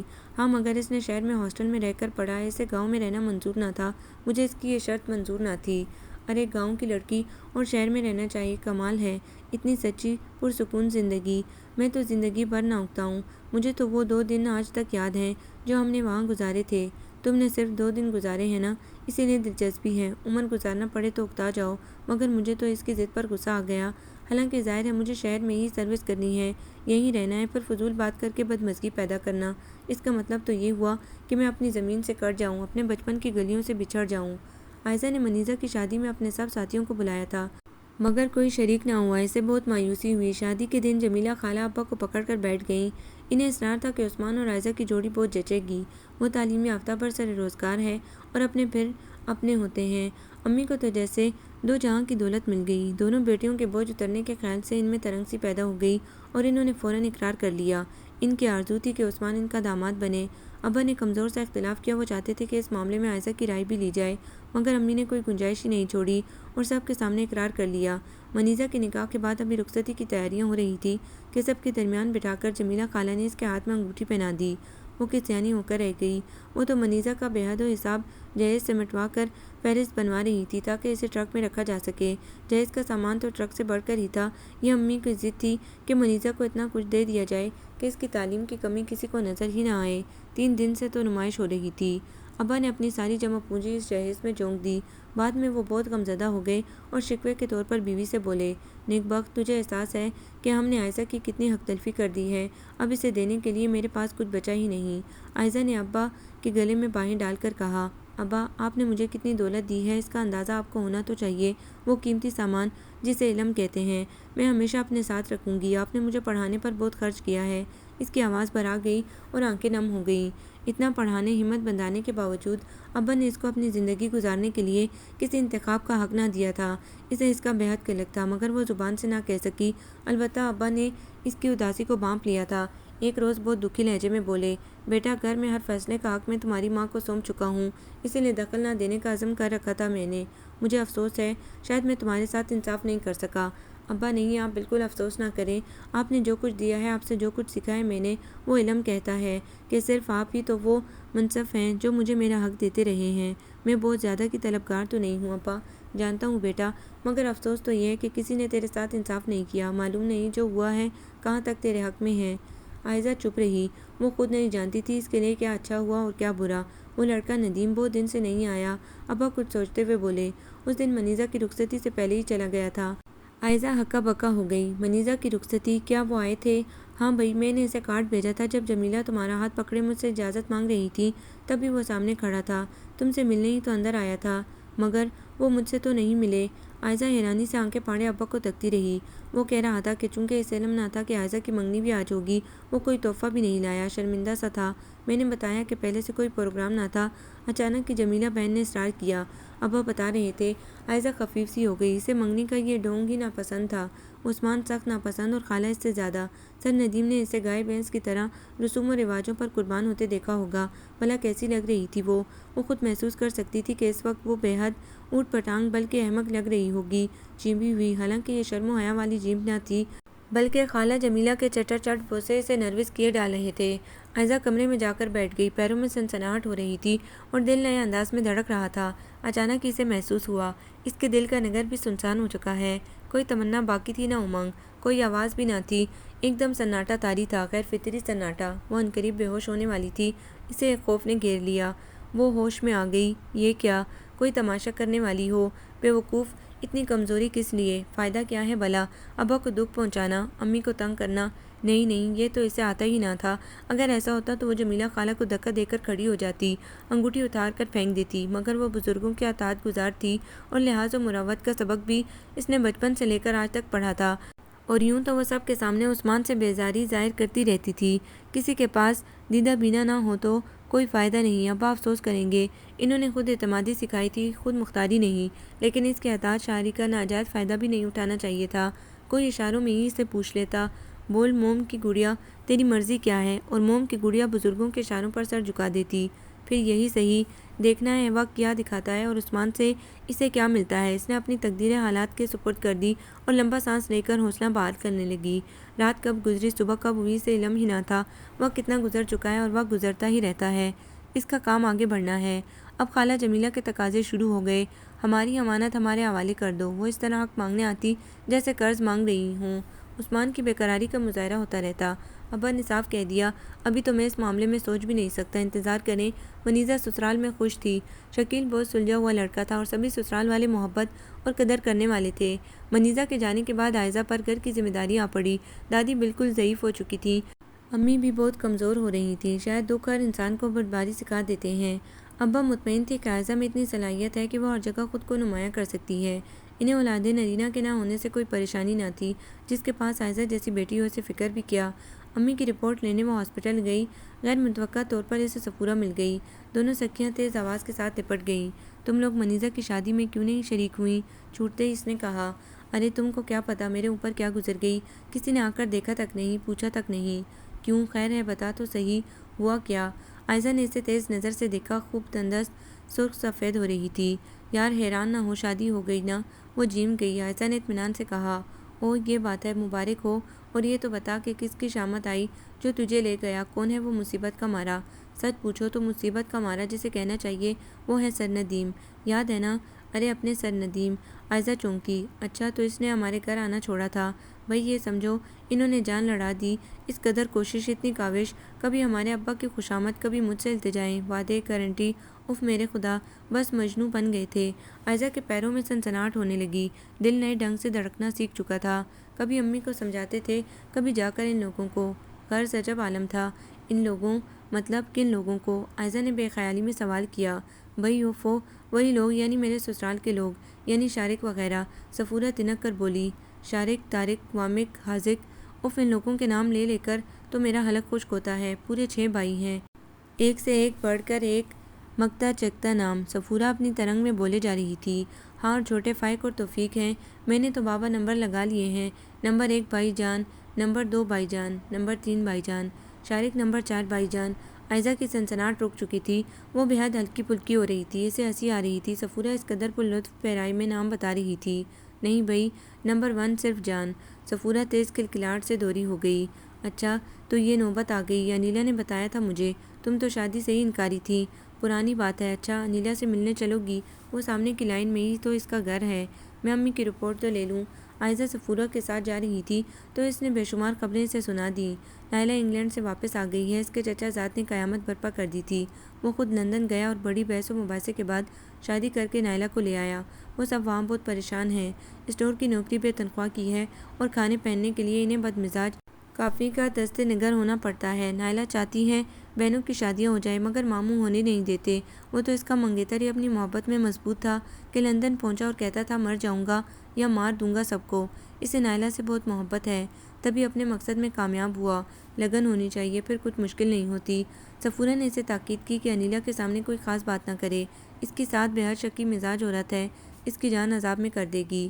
ساس تو کیا، اس کی شادی ہو گئی، اس نے شادی کر لی اور مجھے خبر تک نہ ہوئی۔ عائزہ حیران تھی۔ کر لی نہیں، کر دی گئی زبردستی۔ سوچو انیلا کتنی تیز ترار اپنی مرضی اور پسند کی غلام تھی، ہے نا؟ اب اس کے ماں باپ پچھتاتے ہیں۔ ایسا گاؤ جس کا شوہر ہے کہ کیا کہوں، ماں باپ کے قبضہ اختیار میں ہے، ماں کے آگے تو اس کی گیگی بندی رہتی ہے۔ چچا کا بیٹا ہے، حالانکہ ماں کا ایسا حکم مانتا ہے کہ یقین نہیں آتا۔ وہ کہتی ہے انیلا کو مار تو ہاتھ اٹھا لیتا ہے، ایمان سے مارتا ہے، بعد میں تنہائی میں روتا اور معافی تلافی کرتا ہے، گڑ گڑاتا ہے، پیر تک چاٹتا ہے۔ سچ، بائی گاڈ! عائزہ حیران ششدر رہ گئی۔ پچھلے سال انیلا ملی تھی تو اس نے کیوں نہ بتایا کہ وہ شادی شدہ ہے۔ اس کے والدین دھوکہ کھا گئے۔ شادی سے پہلے اس کی ساس کیسے خوشامد کرتی تھی، آگے پیچھے پھرتی تھی۔ شادی کے بعد اچانک پینترا بدل لیا، دشمن ہو گئی ہے انیلا کی۔ تو انیلا چپ رہتی ہے، بولتی نہیں، کچھ کہتی نہیں، چلی جائے اپنے میکے، کچھ دھمکی دے۔ یہی تو مشکل ہے، انیلا بالکل بدل گئی ہے۔ اسے اپنے گاؤدی سے محبت ہے، اس کی ماں سے بھی، پیار سے بھی۔ کہتی ہے وہ ماں کا وفادار ہے، شادی سے پہلے ماں سے وعدہ کیا تھا اس کا ہر اشارہ حکم سمجھ کر پورا کرے گا۔ وہ اس پر کاربند ہے، یہ اس کی خوبی ہے۔ وہ دغا باز دھوکہ باز نہیں، وعدے کا پاس رکھتا ہے۔ ارے عائزہ، یہ دل جو ہے نا، بہت فضول قسم کی خطرناک چیز ہے۔ انیلا سے مل کر آئی تو بہت پریشان تھی۔ ابا نے اس کی پریشانی محسوس کر لی، وہ اپنی بیٹیوں کے چہرے پڑھنے میں ماہر تھے۔ عائزہ نے انہیں انیلا کی حالت زار کا بتایا تو وہ کچھ چپ ہو گئے۔ شاید ہماری بیٹی کو خدشہ ہے کہ اس کے ساتھ بھی ایسا ہی نہ ہو۔ بیٹے جی، تقدیر کیا دکھاتی ہے اس کا علم پہلے سے نہیں ہوتا، مگر انسان اپنے حق کے لیے ڈٹ جائے، صبر و استقلال کا مجسمہ بن جائے، ہر سختی گرمی سردی برداشت کرتا رہے، پھر منزل کا حصول مشکل نہیں ہوتا۔ میرا خیال ہے انیلا کا موقف صحیح ہے، وہ اپنے شوہر کی خوبی کی گرویدہ ہو گئی ہے۔ وہ مستقل مزاج اور وعدے کا پابند ہے۔ یقیناً ایک دور آئے گا جب انیلا کامران و مطمئن ہوگی، اسے اس کے صبر کا صلہ ضرور ملے گا۔ ابا اس سے سمجھاتے ہوئے سنجیدہ ہو گئے تھے، اور مجھے ابا میرے صبر کا صلہ ملے گا، اس نے زبان سے نہیں کہا تھا، صرف دل سے آواز اٹھی تھی۔ بیٹے پریشان نہ ہو، تمہیں دنیا سے کوئی غضن نہیں پہنچا سکتا، تم میں صبر بھی ہے، استقلال بھی اور مضبوط قوت ارادے بھی۔ انشاءاللہ میری بیٹی کے خوابوں کو دلکش تعبیر ملے گی۔ رات کو سوتے میں اس نے خواب دیکھا، بہت خوبصورت سی وادی ہے، پہاڑوں کے دامن میں ایک چھوٹی سی بستی ہے، بڑی سادہ اور دلکش۔ وہ بستی کو دیکھنے کے شوق میں پہاڑی پر چڑھ رہی ہے، اور آگے وہ پہاڑی کی چوٹی پر پہنچ گئی ہے اور اوپر سے بستی کا نظارہ کر رہی ہے۔ چھوٹے چھوٹے مکان کھلونے کی مانند لگ رہے تھے اور ان کی چمنیوں سے دھواں نکل رہا تھا۔ زندگی، ہاں اس بستی میں زندگی رواں دواں تھی۔ کسان ہل بیل لیے چلتے جا رہے تھے، عورتیں پیتل کی ککریاں لیے پہاڑ کی جانب آ رہی تھیں، اور پھر اسے چشمہ حیات کا سراغ مل گیا۔ سفید چاندی سا پانی ڈھلان پر بہہ رہا تھا، اور پھر اسے لگا کسی نے اسے آواز دی ہے۔ کون ہے یہ آواز، یہ لہجہ اس کا سنا سا ہے۔ وہ پہاڑی سے نیچے اترنا چاہتی تھی، مگر کوئی خوف اسے باز رکھے ہوئے ہے۔ پھر اس نے آواز سے کہا، ٹھہرو، تمہیں مدد کی ضرورت ہے، تم گر جاؤ گی، رک جاؤ، ابھی میں آ رہا ہوں۔ اس کی آنکھ کھل گئی، وہ پسینے میں شرابور تھی، دل زور زور سے دھڑک رہا تھا۔ کیا تھا یہ، کیسا خواب تھا، اس نے یہ کیا دیکھا تھا، کس کی آواز سنی تھی، کون مدد کرے گا اس کی؟ اس کے پیر سنسنا رہے تھے، سر گھوم رہا تھا۔ ایسے خواب کی تعبیر اس نے کبھی خواب نہیں دیکھے تھے، کبھی خوابوں پر یقین نہیں کیا تھا، مگر یہ خواب سچا تھا۔ اس نے یقین کر لیا، اور پھر اس کی آنکھیں آنسوؤں سے بھر گئی اور وہ آنسوؤں کے ساتھ مسکرا دی۔ اس کا دل امیدوں سے بھر گیا۔ ابا نے اس کا خواب پوری جزئیات سے سنا اور سوچنے لگے، پھر مسکرا کر بولے، اجو جی، یہ خواب نہیں، یہ ادراک ہے۔ یہ پہاڑی تمہاری ترقی کی نشانی ہے اور وہ خوبصورت بستی تمہاری منزل۔ اور ابا، وہ ہکلائی، وہ آواز، وہ مدد کی پیشکش، وہ بھی نادائے غیب ہو سکتی ہے۔ بیٹے جی، خواب ماشاءاللہ بہت خوب ہے، بہت خوب۔ عائزہ جھیم گئی اور اس کو امید کے ریشمی بادلوں نے گھیر لیا۔ بہت خوب۔ ابا کے الفاظ اسے تائید غیبی لگ رہے تھے۔ اسی دن اس گھر میں قیامت گزر گئی۔ ابا جو ہنستے ہوئے خوشباش آفس گئے تھے، ان کی واپسی اسٹریچر پر ہوئی۔ پہلا واری ہی کارگر ہوا موت کا، ہارٹ اٹیک۔ چند منٹوں میں بساط پلٹ گئی خوش رنگ امیدوں کے خوشنما ریشمی بادل طوفان کی طرح امٹ رہے تھے۔ ہر سمت تاریکی چھا گئی اور طوفان بلاخیز اس گھر کے در دیوار کو ہلانے لگا۔ بنیادیں تک ہل گئی۔ عائزہ کی آنکھوں میں اندھیرا چھا گیا تھا۔ وہ چکرا کر گری۔ جانے کس کے بازو تھے جنہوں نے اسے تھاما تھا، کس نے اندر پہنچایا، اور کون تھا جو رات گئے تک اس کے سرہانے بیٹھا پریشان ہوتا رہا۔ عائزہ اندھیرے کے ایک غار میں تھی جہاں بھیانک سناٹا اور خوفناک تنہائی تھی۔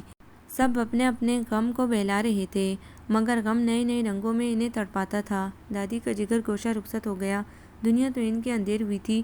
مائی بے آپ کی مانند ان کا تڑپنا، جگر کو چیرنے والی آہیں، المناک بہن۔ دنیا تو امی کی بھی اندھیر ہو گئی تھی۔ ان کا جیون ساتھی دغا دے گیا تھا۔ وفا کی قسمیں کھانے والے یوں راستے میں دغا دے جائیں گے تو دکھ ہوتا ہے، غصہ آتا ہے۔ کہاں گئے تمہارے وعدے، کدھر گئی آزمائش کی قسم؟ میرے مرنے سے پہلے کیسے چلے گئے تم؟ کہاں چلے گئے؟ کیوں؟ میں تو زندہ ہوں جی، قسم لے لو زندہ ہوں، پر تم ہی نہیں ہو۔ میں اب کہاں جاؤں؟ شاید میں اتنی وفادار نہیں کہ جان سے گزر جاؤں، مصلحت پسند ہوں نا۔ وہ ابا کے خیالی وجود سے مخاطب تھیں۔ منیزہ الگ پچھاڑے کھا رہی تھی اور عائزہ اندھیرے میں غرق تھی۔ پھر عائزہ کو ہوش آ گیا۔ وہ مکمل باہوش تھی۔ اب اسے معمول سے زیادہ دکھائی دے رہا تھا، پہلے سے بڑھ کر محسوس کر سکتی تھی، لیکن اس کے آس پاس ہنوز تاریکی کے بادل منڈلا رہے تھے۔ ہمدردوں اور دنیا داروں کی بھی پہچان ہو گئی اور خود غرضی اور مخلصی میں فرق بھی معلوم ہو گیا۔ چند دن کے اندر ہی اتنے خوفناک تجربے ہوئے کہ ہوش اڑ گئے۔ عائزہ کا بس چلتا تو وہ اس دنیا کو چھوڑ کر دور چلی جاتی، کسی بستی، کسی خاموش علاقے میں، مگر اب اس کی ذمہ داریاں بہت بڑھ گئی تھیں۔ دادی کی ضعیفی کا عذاب، ماں کی محرومیوں کی آشنا اب وہی امی کی شریک زندگی تھی۔ ان کے دکھ میں تشفی دینا، تنہائی میں شریک رہنا اور ان کی ہر خواہش کا احترام ہی اس کا مقصد حیات تھا۔ دادی اس کی رگے جاں سے بھی قریب تھی، ان کی خدمت اس کے فرائض اولین میں شمار ہوتا تھا۔ وہ اپنے ہر فرض کو نبھا رہی تھی۔ غم و الم اس گھر کے در و دیوار سے لپٹ کر رہ گئے تھے۔ اب معاشی فکریں ان تینوں کو دن کی طرح چاٹ رہی تھی۔ اب کیا ہوگا؟ ابا نے تو کبھی پیسے کی پوجا نہ کی تھی، وہ تو سب کچھ امی کو لا کر دے دیتے تھے، اور امی نے اپنی جمع جتھا منیزہ کی شادی میں لٹا دی۔ وہ سمجھتی تھی آئندہ زیادہ کفایت کر کے بہت کچھ بچا لیں گی، مگر وقت نے مہلت ہی نہ دی۔ ایسے حالات اور پریشان کن موقع پر جمیلہ خالہ نے شادی کا تقاضا کیا تو عائزہ بفر گئی۔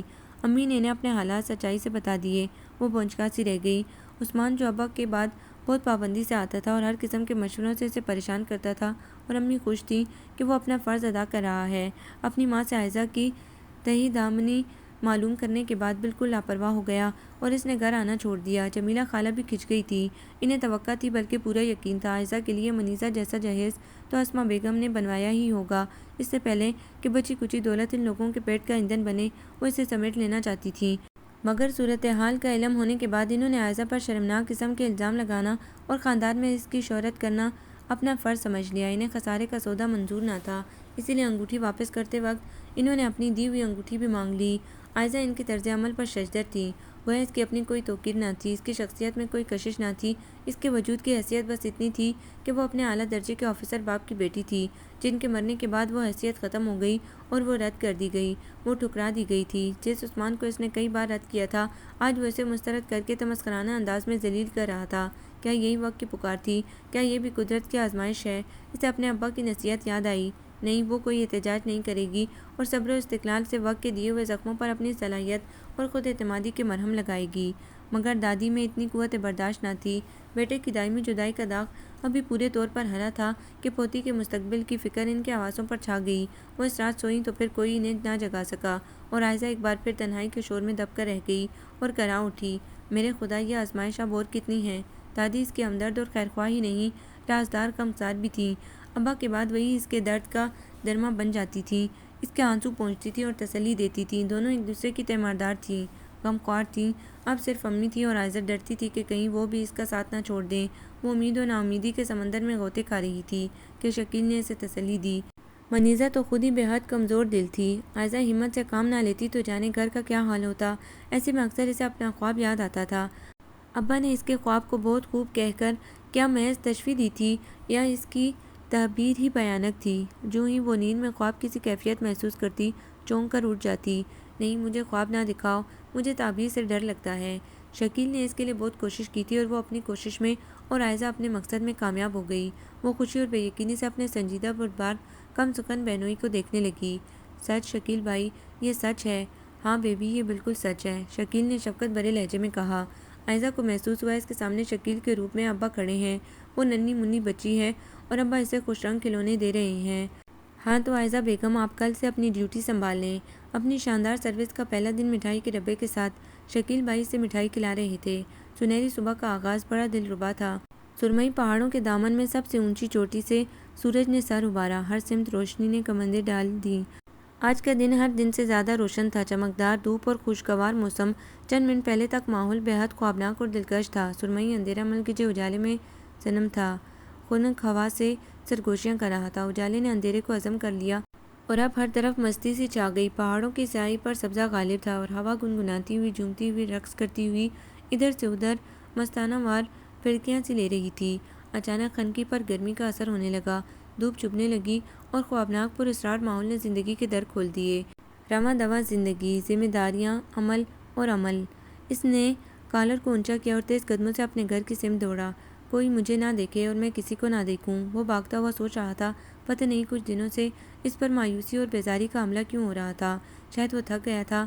انتظار کی طوالت اعصاب پر برف بن کر گر رہی تھی اور وہ ہر دن کے اختتام پر خود سے کلام کرنے لگتا۔ کیا چاہیے مجھے؟ کس کا انتظار ہے؟ یہ بے قراری کس کے لیے؟ صبر کر، صبر کر، ابھی سے یہ مایوسی، ابھی آزمائش کے مراحل باقی ہیں۔ ابھی وہ دور نہیں آیا کہ تو تڑپ تڑپ کر عاجزی سے خدا کے سامنے اپنے صبر کا اجر طلب کرے۔ ابھی امید کی کرنیں اسی اول صبح کی طرح چمک رہی تھیں۔ اے نادان دل، خدا پر بھروسہ کرنا سیکھ۔ اور خدا کے بھروسے امید کے آسرے پر انتظار کی ساعتیں طویل ہوتی جا رہی تھیں۔ نانی صبح کا ناشتہ لیے اس کا انتظار کر رہی تھی۔ دھوپ پورے صحن پر برس رہی تھی۔ آج بھی اکیلا آ گیا ہے؟ نانی گرم چائے کا پیالہ اس کے سامنے رکھتے ہوئے بولی۔ ان کے لہجے میں سوال نہیں تھا، اطلاع تھی۔ گویا سے تو خبر نہیں۔ نانی آگاہ کریں تو کریں۔ نانی جان، ہر کام اپنے وقت پر اچھا لگتا ہے۔ اب صبر اور تحمل نے اس کے وجود کو جکڑ لیا تھا۔ ہاں ہاں، بے وقت تو ہر کام میں ہی کرتی ہوں، اسی لیے تجھے اچھی نہیں لگتی۔ کبھی مجھے چھوڑ کر پہاڑ پر چلا جاتا ہے، کبھی جنگل میں، کبھی بیاباں کی راہ لیتا ہے۔ رہ جاتی ہوں میں اکیلی اور پہاڑوں سے باتیں کر کے دل بہلاتی ہوں کہ تیرا دل بھی اب پتھر جیسا ہو گیا ہے، تجھ سے بات نہ کی پہاڑوں سے کر لی۔ اچھا ہے آپ کو تنہائی میں وقت گزاری کا مشغلہ مل جاتا ہے۔ مجھے دیکھیں، نہ پہاڑ پر دل لگتا ہے، نہ جنگل میں کوئی شناسا، نہ شہر میں کوئی آشنا۔ بقول آپ کے، بیاباں شہر میرے لیے بیاباں ہی ہو گیا ہے نانی، مگر یاد رکھیں آپ کو اپنا وعدہ نبھانا ہے۔ خواہ میں جنگل میں جاؤں یا بیاباں کی راہ لوں، آپ میرا انتظار کریں گی نا؟ ہاں بیٹے، وقت نے جتنی مہلت دی ہے اس سے فائدہ اٹھا رہی ہوں، ورنہ کب کسی کو اتنی بخشش دی ہے قدرت نے۔ وقت سے زیادہ جینے کی اب تمنا نہیں رہی، مگر تیرے لیے، صرف تیرے لیے میرے لال جی رہی ہوں اور جیوں گی جب تک۔ بس نانی، قدرت کا ہزار شکر ہے آپ میرا سائبان بن کر موجود ہیں، اور شاید لمبے عرصے تک۔ نانی، آپ کو انتظار ناگوار ہوتا ہوگا۔ ہاں، اب مجھے اپنے یاد آ رہے ہیں، اپنے لوگ، ماں باپ، بیٹا بیٹی۔ میں سب سے ملنے کے لیے بےتاب ہوں، لیکن تجھے تنہا چھوڑ کر جانے کے لیے رضامند نہیں۔ شکریہ ماں، آپ نے میرا کتنا ساتھ دیا۔ انسان کو قوت ارادی کی دولت دے کر قدرت نے بہت بڑا احسان کیا ہے۔ بس بندہ ناچیز آپ کی مہربانی کا شکریہ بھی ادا کرنے کی قوت نہیں رکھتا۔ وہ اداس تھا۔ اچھا بس، نانی خفا ہونے لگی۔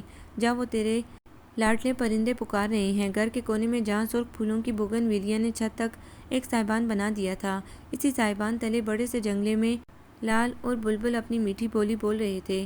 اسے آتا دیکھ کر ان میں ہلچل سی پیدا ہو گئی۔ چڑچوں چڑچوں کی آوازیں بلند ہو رہی تھیں، معصوم آوازیں۔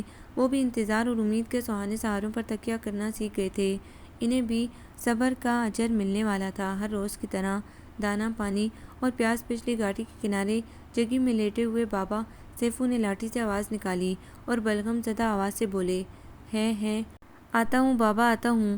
وہ لپکتا ہوا ان کے پاس پہنچا۔ بیمار سیفو کی دوا اور غذا کا وقت آ گیا تھا۔ تم کہاں چلے جاتے ہو؟ میں بالکل اکیلا ہو جاتا ہوں اور کوئی مجھے پوچھنے والا نہیں رہتا، وہ بھرے گلے سے بولے۔ ان کی ٹھوڑی کانپ رہی تھی اور ہاتھ میں ریشہ تھا۔ اب نہیں جاؤں گا بابا، اب کہیں نہیں جاؤں گا۔ اس نے ان کی پیٹھ تھپکی۔ بابا سیفو نے برسوں اس کے خاندان کی خدمت کی تھی، اب وہ اپنی خدمت کے صلے میں اسی دیکھ بھال کا حقدار تھا، اور ندیم ان پرندوں اور بابا سیفو اور نانی کو چھوڑ کر مہینوں کے لیے کہیں چلا جاتا۔ اس بار اس نے ان سب میں بےتابی کے اثرات پائے تھے۔ نانی کو اپنے بیٹا بیٹی یاد آ رہے تھے، جو منو مٹی کے نیچے جا سوئے تھے۔ پرندے قید سے رہائی چاہتے تھے، اب بھوک اور پیاس ان کی برداشت سے باہر ہو گئی تھی، اور بابا سیفو ان کی جھریاں بے تحاشا بڑھتی جا رہی تھیں۔ وہ سب ندیم کے حسن سلوک کے حقدار تھے، منتظر تھے۔ ندیم کی زندگی جب مسرتوں سے مالا مال ہوگی، وہ بھی اس جشن میں شرکت کے بعد اپنی منزل پر جانے کے لیے تیار ہوں گے۔ ہر دفعہ کہتا ہے نہیں جاؤں گا، پھر پتہ نہیں کون سا جن اسے اٹھا کر لے جاتا ہے۔ ارے یہیں رہ کر انتظار کر، اللہ کو منظور ہے تو تیری منزل یہیں آئے گی، یہیں۔ ہاں بابا، اب یہی کر رہا ہوں۔ وہ بابا کی ہر بات مانتا تھا، قسمت میں منزل ہوگی تو یہی مل جائے گی۔ بابا سیفو کی باتیں کھل گئیں، اب وہ اسے سمجھانے میں کامیاب ہو گئے تھے۔ چاچی نے اسے بلایا تھا، سوما پھر رو رہی ہے، اسے سمجھا بیٹے، وقت انسان کا نہیں، انسان وقت کا پابند ہوتا ہے اور ہر کام وقت پر ہی انجام دینا اچھا ہے۔ وہ سوما کے پاس بیٹھ گیا۔ چاچی ٹھیک کہتی ہیں سوما، تم صبر کرو، انشاءاللہ سب ٹھیک ہو جائے گا، تمہیں تمہارے سارے حقوق ملیں گے، دیر سے صحیح۔ سوما نے روتے روتے سر اٹھا کر اسے اپنی سرخ آنکھوں سے دیکھا اور مشتعل ہو کر بولی، چپ رہو، تمہاری روز روز کی تسلیاں دلاسی نصیحتیں اب مجھ پر اثر نہیں کرتی، مجھے نفرت ہو گئی ہے ان دلاسوں سے، تم سے، اس گھر سے اور خود سے، چلے جاؤ تم۔ وہ چیخ پڑی، حوصلہ سومی، حوصلہ کرو، کیا ہو گیا ہے؟ مجھے کچھ نہیں ہوا، تمہارا دماغ خراب ہو گیا ہے۔ وہ پھر چلائی، سن لو اچھی طرح، مجھے ہر چیز سے نفرت ہے، تم سے، تمہاری تقریروں سے اور اس زندگی سے۔ اور ندیم اپنی جگہ سے کھڑا ہو گیا۔ یہ سچ ہے کہ ہر انسان صابر نہیں، مگر بے صبر بن کر غصے اور اشتعال کا شکار ہونا بھی تو اچھی چیز نہیں۔ یہ سوما اتنی بے وقوف تو نہ تھی، سب تمہارا کیا درا ہے، اگر تم مجھ کو اس جہنم سے نجات دے دیتے، تمہارا کیا بگڑتا؟ مجھے اس حال کو پہنچانے والے تم ہی تو ہو، میرا بوجھ اتنا بھاری تھا کہ تم نے انکار کر دیا، بولو، مجھے بیاتے ہوئے تمہیں کیوں شرم آئی؟ بولو، غیر کو دیکھ کر کیا تم نے بڑا کمال کیا ہے؟ اگر ہاں تو دیکھ لو کیا انجام ہوتا ہے غیروں سے ناتا جوڑنے کا۔ ندیم اٹھ کر ٹہلنے لگا، سوما، اگر میں تمہیں لے جاتا بیاہ کر تب بھی تمہارا یہی حال ہوتا، یاد رکھو، ہر انسان کی تقدیر میں کوئی نہ کوئی دکھ ضرور ہوتا ہے، اور تمہارا دکھ یہی جدائی ہے۔ اگر میں ہوتا تو میری جدائی میں نانی، بابا سیفو، میرے پرندے کوئی زندہ نہ ہوتا، سمجھی نہ؟ صبر اور شکر اور انتظار کرو۔ کر لوں گی انتظار، مجھے تمہاری ضرورت نہیں۔ سوما پھر رونے لگی۔ ندیم واپس آ گیا۔ سوما نے بچپن سے اس کا انتظار کیا تھا۔ پھر ندیم شہر چلا گیا، اس نے شادی سے انکار کر دیا اور چاچی نے سوما کو بیاہ دیا۔ وہ کہاں تک انتظار کرتی؟ ویسے بھی ندیم پر بہت سی ذمہ داری تھی، 2 بہنوں کی شادی، نانا نانی کی دیکھ بھال اور ایک متعلقہ بہن اور اس کی 2 بچے۔ تھوڑی سی زمین پر گزارا کہاں ہوتا؟ تبھی ندیم نے شہر میں نوکری کر لی تھی اور اس نوکری کے سہارے تمام ذمہ داریوں سے عہدہ برا ہوا تھا۔ سوما کا شوہر بغیر اطلاع کے غائب ہو گیا، وہ اپنی ماں کا زیور بھی لے گیا تھا، اسی لیے سوما کی ساس نے اسے گھر سے نکال دیا اور سوما جدائی کا صدمے، بے عزتی کے داغ لے کر میکے آ گئی تھی۔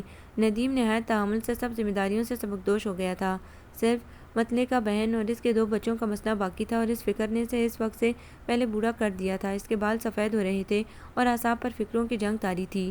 نانی کا تقاضا اپنی جگہ تھا، اس نے سوما سے شادی نہیں کی، پھر بڑی بہن کی نند کو ٹھکرا دیا اور نتیجتاً اس کی بہن طلاق کا جھومر سجا کر میکے آ بیٹھی۔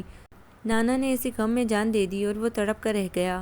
ایک بار تو وہ شہر سے واپس آیا تو اس قدر غم زدہ دل شکستہ تھا کہ نانی بھی دہل گئی۔ کیا ہوا؟ کیا اس کی شادی ہو گئی؟ نانی اس کی رازدار تھی۔ ہاں، شادی تو نہیں مگر منگنی تو ہو گئی۔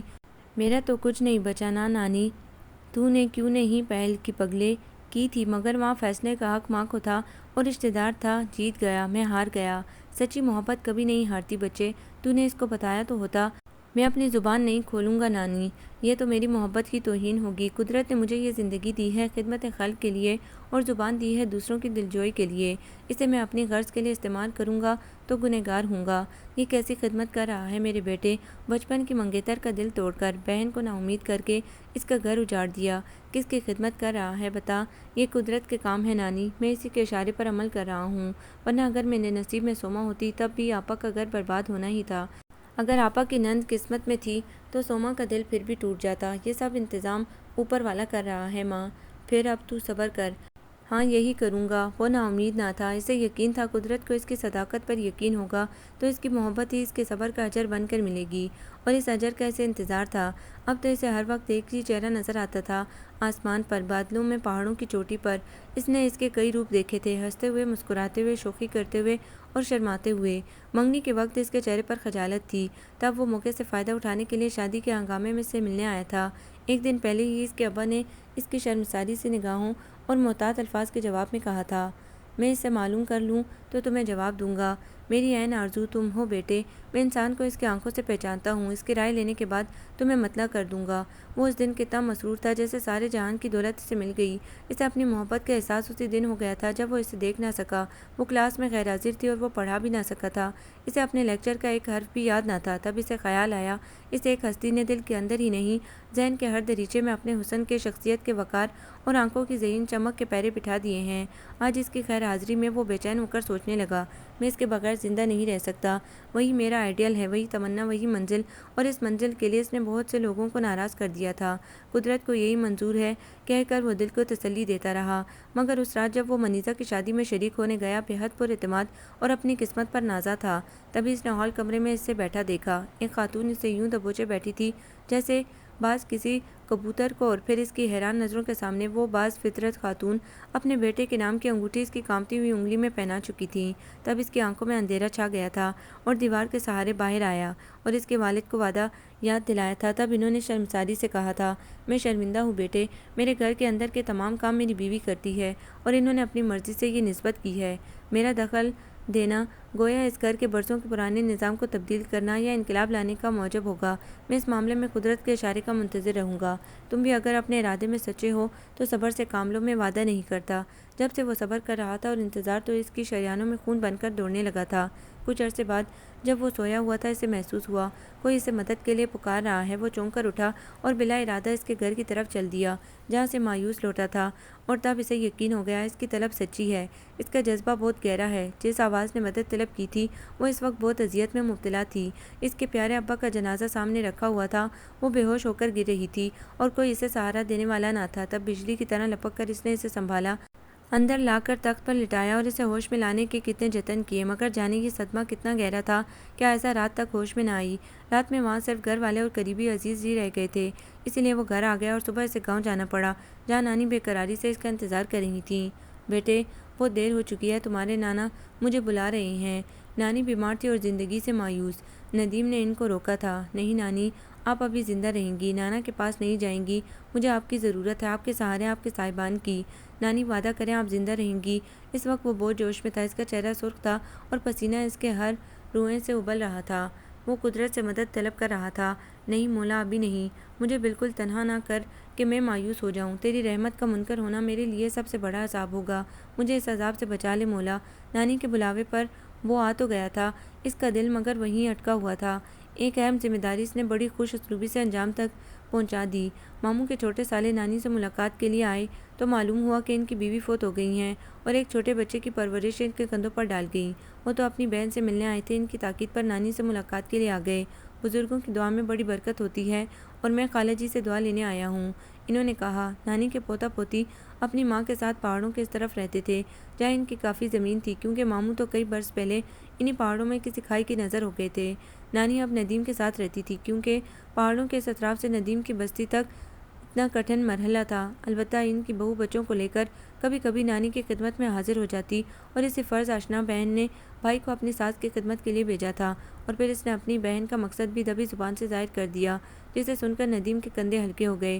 آپا کے بوجھ نے اس کے کندھے جھکا رکھے تھے۔ ماموں کے سالے دبئی میں رہتے تھے، وہ بخوشی ندیم کی آپا کو بیاہ کر لے گئے۔ جب آپا کی سابقہ سسرال میں یہ خبر پہنچی تو ان کا سابقہ شوہر اپنے بچوں کے مطالبے کے ساتھ آ گیا۔ تب نانی اور چاچی سکھرا نے ہی یہ مسئلہ خوش اسلوبی سے حل کرایا۔ بچے باپ کے ساتھ چلے گئے اور ندیم کی بہن اپنے نئے شوہر نئے بچے کے ساتھ پہاڑوں کے اس طرف اپنی سگی ممانی، جو اب نند بن گئی تھی، کے پاس پہنچ گئی۔ کچھ دن بعد ہی ان کے شوہر نے انہیں ویزا بھیج کر بلا لیا اور یوں ایک الجھا ہوا معاملہ اپنے انجام کو پہنچا، بلکہ بہت خوشگوار انجام ہوا۔ بعد میں سنا گیا کہ آپا کے سابقہ شوہر طلاق کے جذباتی فیصلے پر بہت پچھتائے اور اپنے گھر والوں سے الگ ہو کر بچوں کے ساتھ کہیں چلے گئے۔ ان کا خط ندیم کے نام آ گیا تھا تاکہ اگر ندیم بھانجوں سے ملنا چاہے تو اسے علم ہو کہ وہ کہاں ہیں۔ اب نانی نے ندیم پر زور ڈالنا شروع کیا کہ کوشش کر کے اپنی منزل کا راستہ تلاش کرے، وہ بھی اپنی منزل سے ہمکنار ہونا چاہتی ہیں۔ ایک روز سوما بہت خوش آئی، اس کے ہاتھ میں ایک خط تھا، اس کے شوہر کا خط۔ دبئی میں آپا نے سوما کے شوہر کو دیکھا جو سب سے چھپ کر وہاں پہنچا تھا۔ چونکہ ماں اور بیوی کا زیور چرا کر اس نے ویزے کے تمام انتظام کیا تھا، اسی لیے کسی کو اطلاع دینے میں شرما رہا تھا۔ آپا نے اسے سوما کی حالت زار، سسرال والوں کے الزامات اور بے اعتنائی کے قصے سنائے، تب وہ بہت شرمندہ ہوا اور اس نے سوما کو بلانے کے لیے معافی نامہ لکھا۔ سوما کی خوشی اور جوش قابل دید تھا، اسے ندیم کی بے اعتنائی، شادی سے انکار یا سسرال والوں کا سلوک کچھ یاد نہ رہا۔ وہ خط کو سینے سے لگاتی تھی، چومتی تھی اور آواز اس کے گلے میں اٹک گئی تھی۔ صرف مسرت کے آنسو تھے جن سے اس کا چہرہ بھیگتا جا رہا تھا۔ مجھے آج پتہ چلا صبر کا اجر بہت جلدی نہیں ملتا مگر مل جاتا ہے، آخر اس کے منہ سے نکلا۔ اس رات ندیم نے خواب دیکھا تھا، پہاڑوں کے اوپر ایک ہیولا، وہی سین جو وہ پچھلے کئی مہینے سے دیکھ رہا تھا، مگر آج وہ بہت صاف اور روشن تھا۔ سفید لباس میں وہ اپنی آرزو کو خوب پہچان سکتا تھا، جبکہ اس سے پہلے صرف موہوم سے ہیولے کو بھی جان چکا تھا۔ پہاڑ کی اونچی چوٹی سے وہ اسے مدد کے لیے پکار رہی تھی۔ آج پہلی بار اس نے اس کی آواز کا جواب دیا۔ ہاں میں آ رہا ہوں، رک جاؤ، میں آ رہا ہوں۔ وہ پہاڑ کی سمت بڑھا تو اس کی آنکھ کھل گئی، مگر اب بھی اسے یہی نظر آ رہا تھا، وہ پہاڑ کی چوٹی پر کھڑی ہے اور اسے مدد کی ضرورت ہے۔ پہلے اس نے جب بھی یہ خواب دیکھا تھا اسے اپنا وہم سمجھا تھا یا پھر خیال کا نتیجہ جان کر قدرت کے کسی واضح اشارے کے انتظار میں روز صبح شام چہل قدمی کے بہانے پہاڑوں کی سمت چلا جاتا اور روز اس کی واپسی پر نانی اسے مطلع کرتی۔ آج پھر اکیلا آ گیا، گویا انہیں علم تھا کہ وہ کس کی تلاش میں جاتا ہے اور یہ کہ اسے اکیلے نہیں کسی کے ساتھ آنا چاہیے تھا۔ آج کا دن، آج کی صبح روز کی جیسی تھی، حالات بدلنے کی قدرت کے اشارے کی نوید اسے آج مل گئی تھی۔ اس نے پو پھٹے گھر سے نکلتے ہوئے نانی سے کہا، آج 2 ناشتے تیار ہوں گے نانی۔ نانی حیرانی اور بے یقینی سے انہیں دیکھنے لگی۔ جاتا تو روز ہی تھا مگر کسی واضح تاکید کے بغیر۔ وہ صبح کی سفید مرغلوں جیسی دھند میں اسے غائب ہوتا دیکھتی رہیں۔ پھر انہیں اس پر ترس آ گیا اور وہ پھوٹ پھوٹ کر رونے لگی۔ میرے رب، اسے کامیابی عطا کرنا، اس کی بیاض زندگی کو امید و مسرت سے بھر دے۔ اس کائنات کے مالک، میں تھک چکی ہوں، مجھے اس کی زندگی کے باہر دکھلا دے۔ بہت انتظار کیا ہے اس نے، بہت صبر کیا ہے، اسے بھی وفا کا انعام دے اور مجھے بھی اپنی قربت سے نواز۔ پروردگار، اس کی خاموش چاہت اور بے غرض جذبے کو کامران و بامراد کرنا۔ آج کی صبح اسے ناکام نہ کرنا۔ وہی ملگجی صبح تھی، وہی دھند کے مرغولے، سرمئی پہاڑوں پر ابھی تاریکی کی حکومت تھی، راستے خاموش تھے روز کی طرح، سرد ہوا جسم کو چیرتی جا رہی تھی روز کی طرح، وہ لمبے لمبے قدم اٹھاتا جا رہا تھا، سب کچھ ویسا ہی تھا روز جیسا۔ انتظار کی ساعتوں میں ویسی ہی بے قراری گھلی ہوئی تھی، امید اسی طرح جوان اور خوش رنگ، یقین ویسا ہی پختہ اور مضبوط، مگر کچھ نہ کچھ فرق تھا، کل اور آج میں کچھ فرق تھا جو اس کی سمجھ میں نہیں آ رہا تھا۔ راستے کی تاریکی بتدریج کم ہو رہی تھی، دھند کے بگولے بڑھ رہے تھے، کبھی اس درخت پر، کبھی اس جھاڑی میں، کبھی وہ خود ان ٹھنڈے مرغولوں کی زد میں آ جاتا اور ہاتھوں سے انہیں ہٹاتا تو اس کی آستین نم ہو جاتی، اس کی آنکھوں کی طرح۔ زندگی بڑی کٹھن ہے، وہ سوچ رہا تھا، امید، آج کی منزلیں کسی آزمائش سے کم نہیں، روز انتظار، روز امید کے چراغ کا گل ہونا، یہ کسی عام آدمی کو پاگل کر دینے کے لیے کافی ہے، مگر وہ خود سے کیے وعدے کی پابندی کرتا رہا تھا۔ میں تمہارا ہوں، تمہارا رہوں گا، میں خود سے، اپنی ذات سے وعدہ کرتا ہوں، میں تمہارا رہوں گا اور اس وقت کا انتظار کروں گا جب تم قدرت کے ایک انعام کی صورت میں مجھے بخشی جاؤ گی۔ اس نے یہ وعدہ کئی برس پیشتر اپنے آپ سے کیا تھا، جب وہ اس سے پراسرار رات کے جادو سے مسحور سا کھیتوں کی سمت ٹہلتا ہوا چلا گیا تھا۔ اس رات کا ایک ایک لمحہ اس کے دل پر پارے سے لکھا ہوا تھا، اس رات کا ایک ایک فقرہ اس کے سینے پر کھدا ہوا تھا۔ اگر آپ کو ایسے علاقے میں رہنا پڑے، موقع ملے، تو آسائشوں کے بغیر رہ سکیں گی؟ یہ اس کی اپنی آواز تھی، اس کے جذبوں کی صدا تھی۔ بالکل سر، میں ویسے بھی بہت سخت جان ہوں، آسائشوں کو اپنی کمزوری بنانا سخت ناپسند کرتی ہوں۔ مس عائشہ، آپ کو خوف نہیں آتا؟ یہ سناٹا، اندھیرا اور تنہائی، وہ آج بھی اپنی آواز کو اسی طرح سن سکتا تھا کیونکہ وہ اس کا رد عمل جاننا چاہتا تھا۔ تنہائی؟ مگر سر، میں تنہا کب ہوں؟ آپ بھی تو ہیں۔ یہ جواب، یہ اعتماد، یہ شیریں دل کو لبھانے والے جملے اس کے ذہن پر نقش تھے، وہ انہیں بھلا بھی کیسے سکتا تھا؟ کیسے یہ جواب ایک اقرار کی طرح ملا تھا، اقرار محبت۔ اس نے کبھی اپنی آنکھوں سے اس کی ذہین چمکدار آنکھوں کا رد عمل نہیں دیکھا، مگر اس رات کے حسن نے، ایک ایک لمحے نے اسے باور کرایا تھا، محبت کی نہیں جاتی ہو جاتی ہے، ایک فکرے سے، ایک لمحے سے، جذبے سے، انداز سے، رویے سے، آواز سے، اور تب سے وہ اپنی محبت کا منتظر تھا۔ قبولیت کی گھڑی جب بھی آئی، میں اس ساتھ کے استقبال کے لیے موجود ہوں، تیار ہوں۔ وہ روز اسی عزم کے ساتھ پہاڑ کی سمت سفر کرتا تھا، خواب اسے راستہ دکھلاتے تھے، مگر آج اسے بشارت ہوئی تھی، اس نے مدد کی طلب پر اسے جواب دیا تھا، اقرار کیا تھا۔ قدرت یہی دیکھنا چاہتی تھی شاید، اس کے جذبے استقلال کا امتحان ہی اس کا مقصود تھا۔ اس نے سینے میں آہٹیں محسوس کی تھی، اس کے قدموں میں ترالی تھی۔ آج کچھ ہوگا۔ ہلکی روشنی آسمان کے کناروں پر ہویدا ہوئی تھی، تب اس نے بڑے انہماک سے پہاڑ کی سمت دیکھا تھا اور اس کا دل اچھل کر حلق کی سمت آ گیا تھا۔ وہ سینہ پکڑ کر بیٹھ گیا۔ آنکھیں دھوکہ دے سکتی ہیں مگر نہیں، اب دھندل کا نہیں، اجالا بڑھتا جا رہا تھا۔ پہاڑ کی چوٹی پر وہ ایک ہیولا دیکھ رہا تھا، زندہ، متحرک۔ عائشہ امی کو تبدیلی آب و ہوا کے لیے لائی تھی، مگر ریسٹ ہاؤس میں آ کر اسے بے چینی ہو رہی تھی۔ وہ شام کو سیر کے لیے باہر نکلی تھی اور اسے یہ جگہ، یہ علاقہ پسند آیا تھا۔ یہ انجان جگہ نہ تھی، اس نے کوئی تصویر دیکھی ہوگی یا کسی فلم کا منظر یاد آ گیا ہوگا جب اسے وہ سروس ملی تھی۔ اس کی پوزیشن نے خالہ جمیلہ کی آنکھیں کھول دی تھیں، وہ اب پھر ان کے گھر کے چکر لگا رہی تھی، اپنی غلطی کی معافی مانگ چکی تھی اور عثمان پھر سے روز مشوروں سے نوازنے آ جاتا۔ امی کو یہ رویہ پھر سے بھانے لگا تھا، وہ تو منگنی کی تجدید کرنے والی تھی، لیکن ان کی طبیعت خراب ہو گئی اور ڈاکٹر کی تاکید پر وہ انہیں لے کر اس پہاڑی علاقے میں آ گئی۔ شکیل نے ان کی رہائش کا انتظام کر دیا تھا، انہیں آئے کئی دن ہو گئے تھے۔ عائشہ روز دور تک چلی جاتی تھی، خاموشی اور سکوت اسے پسند تھا۔ اس رات وہ پھر خواب کی زد میں آ گئی، اس سے تو اب اپنے جذبے بھی خواب لگنے لگے تھے۔ بھلا اسے کس کی تلاش تھی؟ وہم؟ وہ وہمی نہ تھی مگر اپنی آرزو، اب اسے وہم سے زیادہ تصوراتی سوچ لگتی۔ خواب نے اسے جگا دیا۔ یہ جگہ اس خواب کے مقام سے مشابہ ضرور تھی، بالکل وہ نہ تھی۔ پھر اس سے سویا نہ گیا۔ بے چینی نے اس کے جسم کو شل کر دیا۔ وہ اٹھ گئی۔ امی کی شال جسم پر لپیٹ کر وہ رات کے آخری حصے میں دروازہ کھول کر باہر نکل آئی اور آہستہ آہستہ آگے بڑھتی رہی۔ برساتی نالوں کا خشک راستہ سڑک کی طرح ہموار تھا۔ وہ اس راستے پر چلتی رہی۔ ٹھنڈی ہوا کے جھونکے، دھند کے بگولے اور پہاڑی پر رینگنے والے جانور۔ وہ سرسراہٹ سن رہی تھی، لیکن اس کی نظریں پہاڑی پر جم کر رہ گئی تھیں۔ یہ پہاڑی، یہ کون سی پہاڑی ہے؟ وہ اوپر چڑھتی رہی۔ ہلکی ہلکی روشنی پھوٹ رہی تھی۔ پہاڑوں پر زندگی متحرک تھی۔ کیڑے مکوڑے، خرگوش اور چوہے ادھر ادھر دوڑ رہے تھے۔ پیڑ پودے جھوم رہے تھے۔ ہوا تیز تھی، اس کی شال اڑنے لگی تھی۔ اب وہ پہاڑی کی چوٹی پر پہنچ گئی تھی اور دھندلکی میں سامنے کے منظر کو دیکھ کر دم بخود ہو گئی تھی۔ یہ کیا اسرار ہے؟ کیا خواب سچے ہو سکتے ہیں؟ کیا تعبیر بھی ملتی ہے؟ اس کے خواب کی تعبیر مجسم اس کے سامنے تھی۔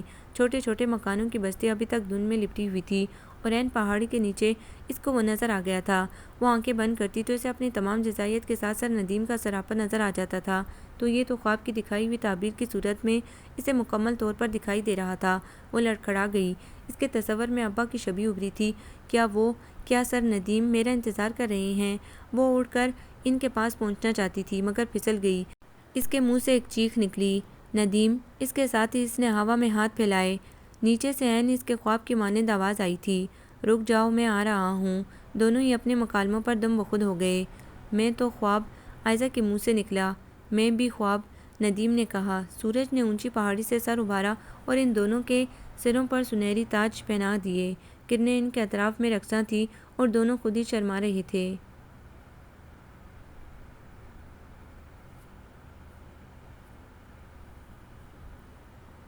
آپ کو یہ ناول کیسا لگا؟ کمنٹس میں اپنی رائے ضرور دیں۔ ہمارے چینل کو لائک کریں، سبسکرائب کریں، شیئر کریں۔